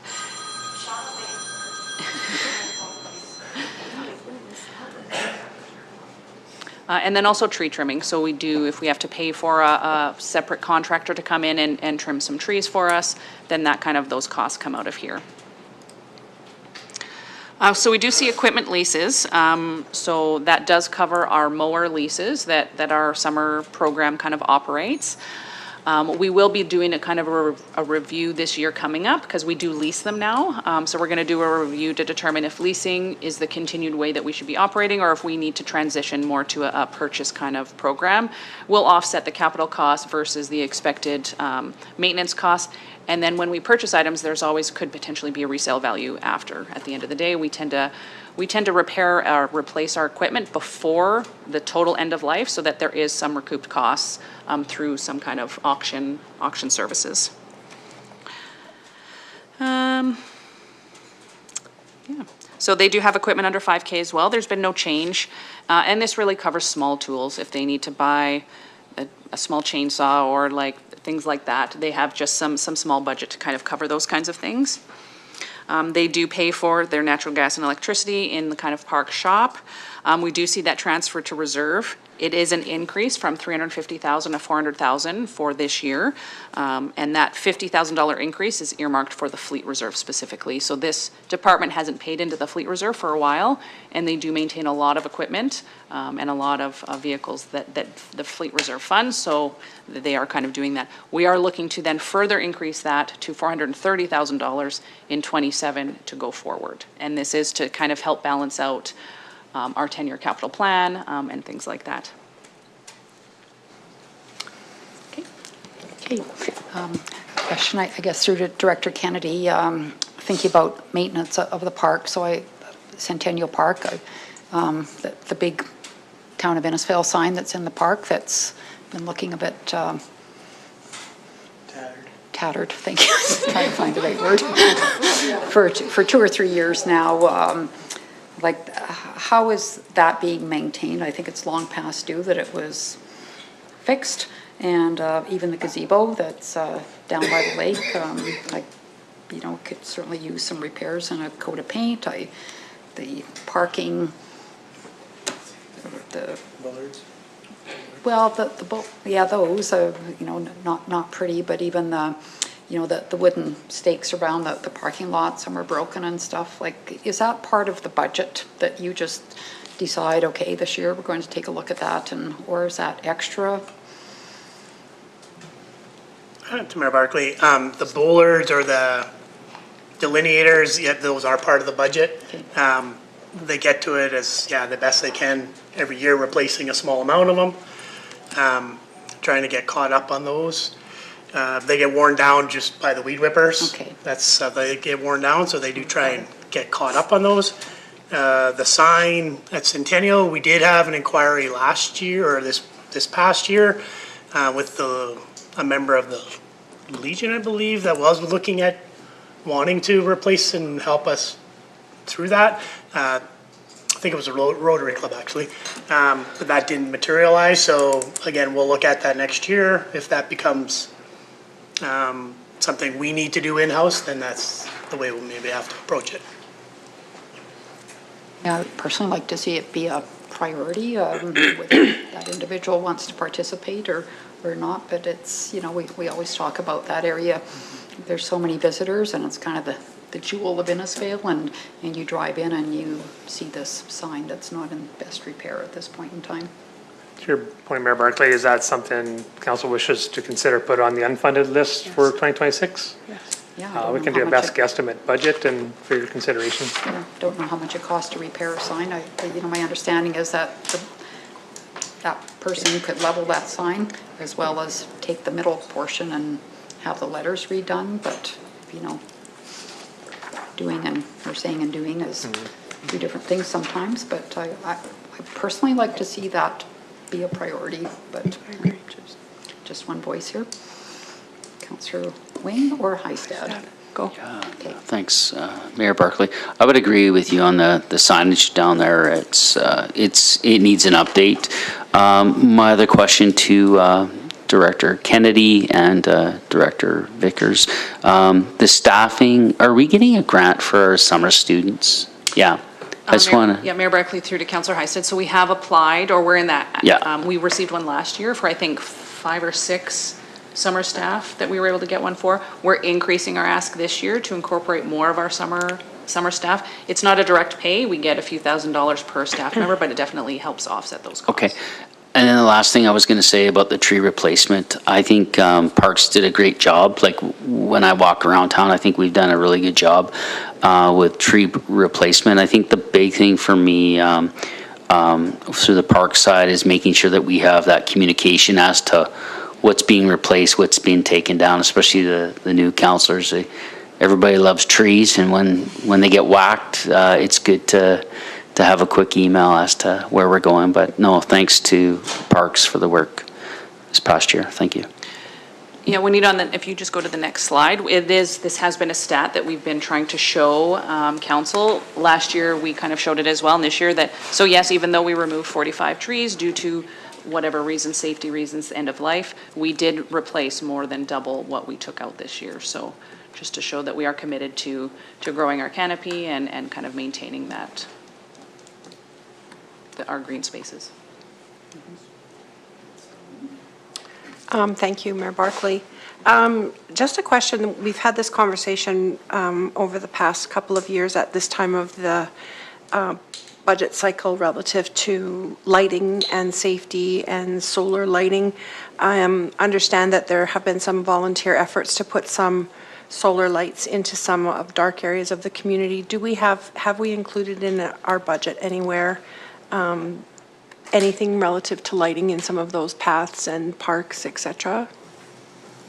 To Councillor Wing, we have not included anything in regards to solar lighting. We did apply for a grant for the dog park to include some lighting there.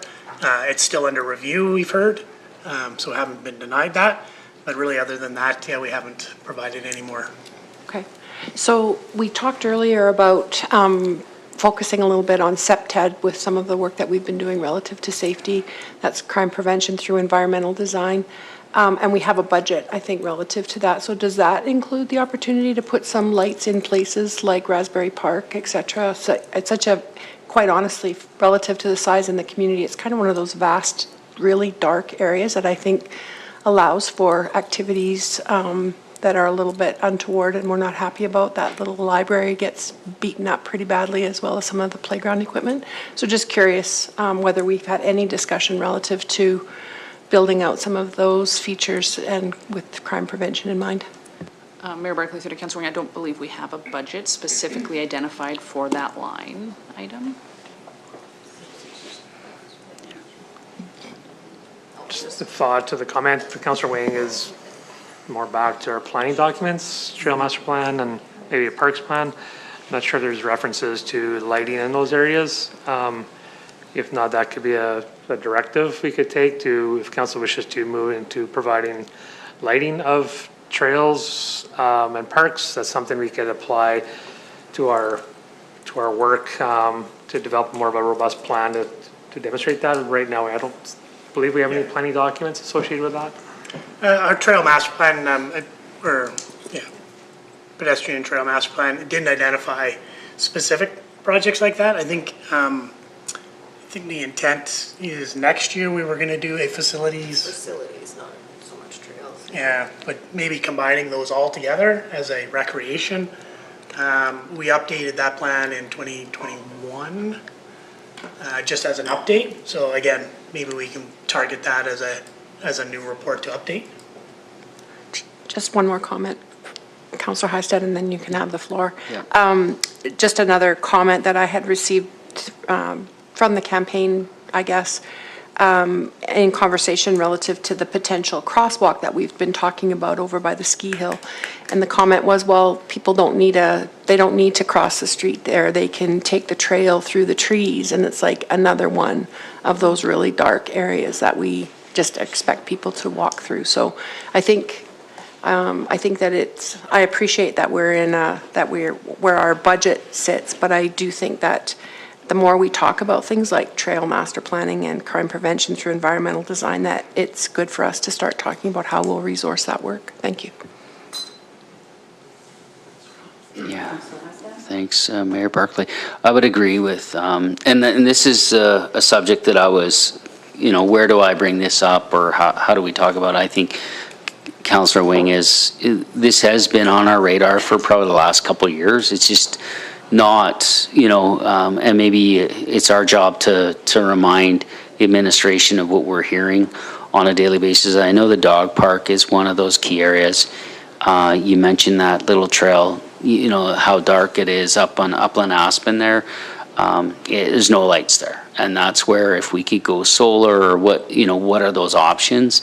I think this has come up a few times in the last 2 to 3 years, and this is where if we have to put this in action today or in the near future, I think this is, I get the trail master plan, but it keeps on bubbling up.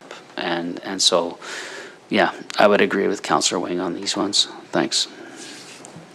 And for now, the dog park people did solve the solar lighting for now, and hopefully get approval on that grant. That would be amazing. But I think, thinking about lighting, several parks and trails, it's a big budget item.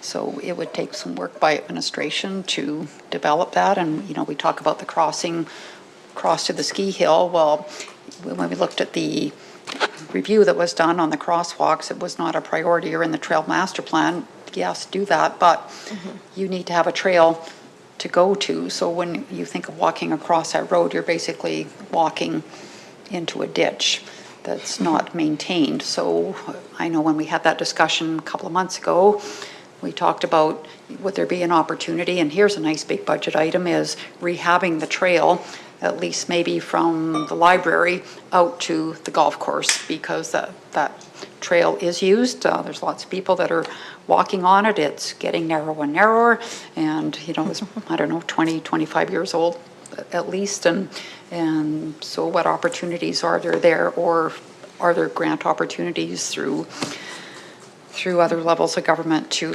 rehab that trail, and kind of tying that all in together? And I don't know, Director Jenkins has her light on, so. I'm kind of back a couple comments. Just in relation to the trail master plan, so it did identify a couple of potential projects for sort of solar and trail lighting. The first priority area, I believe, identified out of that was in behind Raspberry Park, that cut through. And we haven't got to that priority level yet in terms of the projects that are identified there.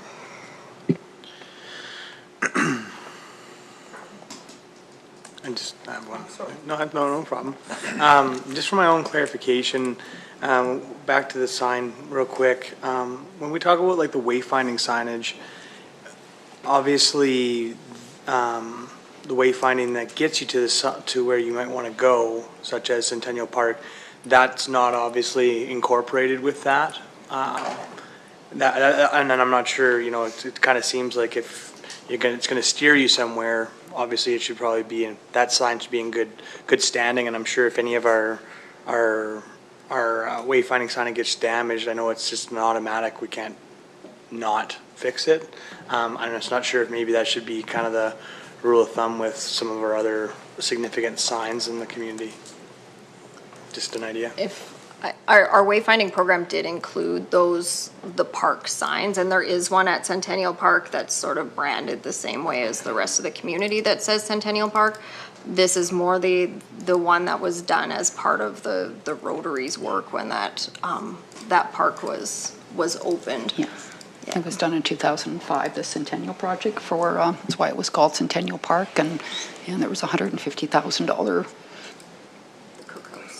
donation from Rotary to do the cookhouse and the sign and bandstand and whatnot. So, but that sign is like a Town of Innisfail sign. Berkeley to council, I don't want to lose your conversation. Often ideas come up and they kind of go away because we don't receive formal direction. So certainly take this as advisement for now, or you can formalize it through discussion today, whether it's 2026 budget, or you can come back at a council meeting to direct administration to come back with detail, or you can put it to your strategy meeting in January. So just want to make sure that we have not received any formal direction, only hearing you as a conversation today. So just want to make that clear that we're not moving ahead until we have some indication what you want. No, for sure, and I guess it can go on budget wish list, or maybe more ideal strat planning, and then that gets developed into possibly a priority, and that gets moved into a work plan, then budget and stuff. So yeah, they're big ticket items. So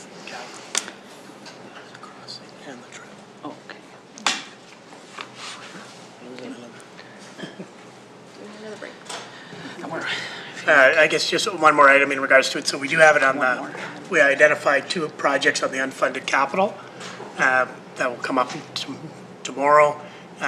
One being the pedestrian crossing at Aspen, as well as an improvement to that trail at the ski hill. Not going all the way, but doing a connection into Hazelwood Drive. So we did identify that as a capital unfunded, but just in regards to the 2 projects. And then Mayor Barkley, I just quickly added the Centennial Park sign and then some trail lighting for us to talk for unfunded items. When we're kind of done this conversation, we can revisit back and talk about if you want us to try and find funding or how we can talk about funding that. Potentially some of these items, we can bring that discussion back when we talk about the surplus to add in some of these things. Some of those items wouldn't happen until the summer likely anyway, so that we would have some time to kind of have those discussions, but, so we'll pop that in. We can move on to transportation, and then depending on how long this conversation talks, we're kind of getting into utilities after that as a big kind of lump sum. So I don't know if that's a good time. I don't know what time lunch is coming at. 12? Yeah, so.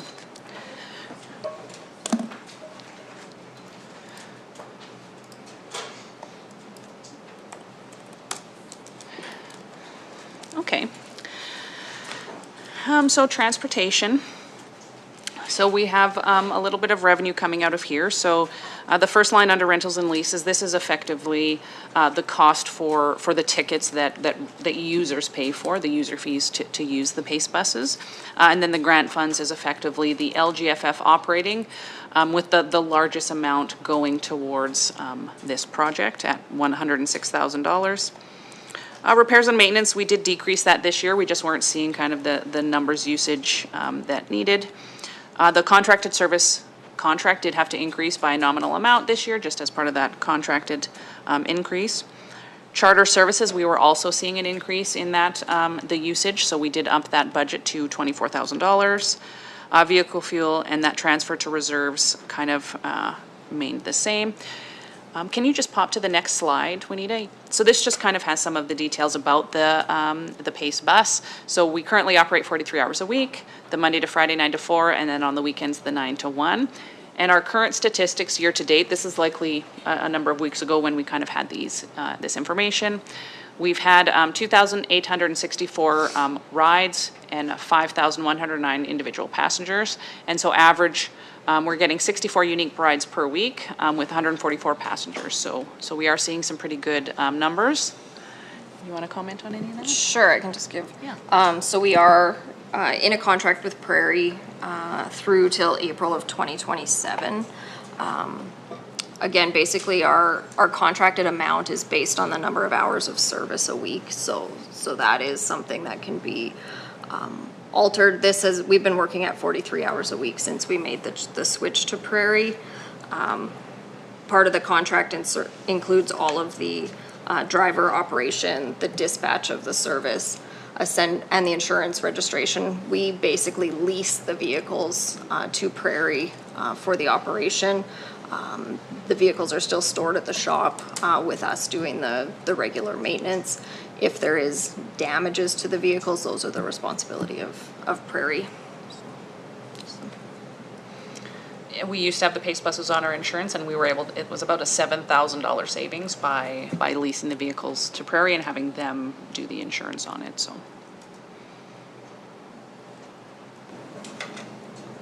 Councillor Russell.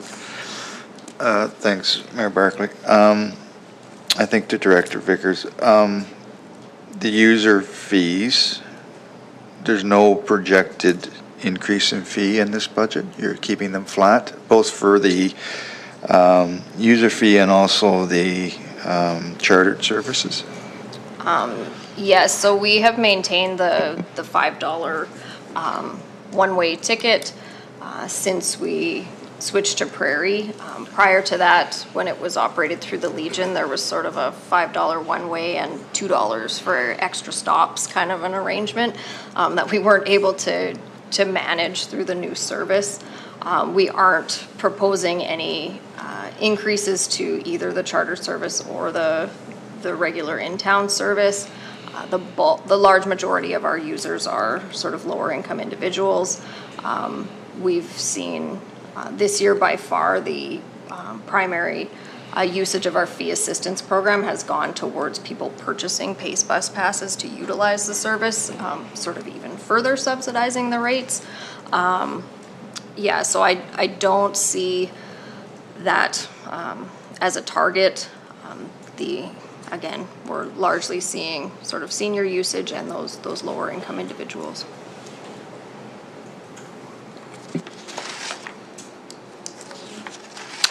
Thank you, Mayor Barkley. It struck me earlier when we were going through our that original presentation relative to surplus and looking at the transportation numbers, it just struck me that there's a really interesting story to be told. I think the community needs to hear as well. It is heavily subsidized, and so I wonder if it's not a program that we might speak to a sponsor or a service club for some support around as we move forward. Certainly I understand, certainly understand the need for the program, absolutely, for sure. We're actually seeing some school kids getting rides to school on really cold days that have too harsh of a distance and no available other forms of transportation. So I think it's an important program, but it is certainly expensive, and I wonder if we might think about, as we move forward, some ways that we might offset some of the costs by having some support from the other parts of the community.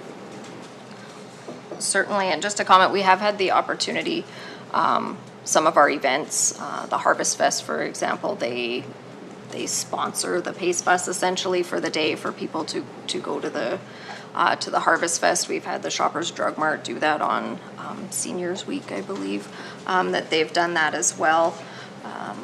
And it, just as a comment, I guess, for council, we are well served here. There are a lot of communities that don't have this level of service in a community this size. But we are quite fortunate that way. I agree with you, but we're paying for it. So I think as far as some of those other opportunities, I think if more in the community heard that they could actually do those things, they might. So it's just a good story, I think, that comes out of this whole process. Director Vickers, the grant fund that we get, that's the total funding that we get in that side of the program? So Mayor Berkeley, the 106 is not the total. Okay, so we attribute some, about 23,000 that's earmarked. It kind of offset the historical village payment. Okay. So we get around 130 for the year. And that's a set amount, correct? It's a set amount, and that set amount has been doubled for the last 3 years. Right. So traditionally, that number was half of this number. So that 42,000, that's what we've been operating with for a decade, I guess, with the LGFF operating portion coming to this budget. But because we've been seeing that double up for the last couple of years, we are now budgeting for it as well and put it all to this budget just because of how the increase of cost to this budget, we felt that it was most appropriate to offset. Okay, thanks. So that portion of what we're getting is not tied into the formula the other way is? So there is a formula, Yeah. but it is different from Yeah. the capital. So the Yeah. capital is a set thing, and the operating, it does have its own formula. Okay. It's just, Do you know if it's tied to revenues, like the capital is? I can't remember. Mayor Berkeley, I'd have to Yeah, go check on that. I'm not totally sure, but I can look on that. Might be good to know for a couple of years down the road. I do know that we've done some research into the capital side of things, and a portion of the capital is like a truly needs-based municipality. We do not get any of that funding. So based on our financial information that we put to the province, we are not deemed an at-risk for our capital, not yet. So there is a small portion of funding that goes to some really at-risk communities, so.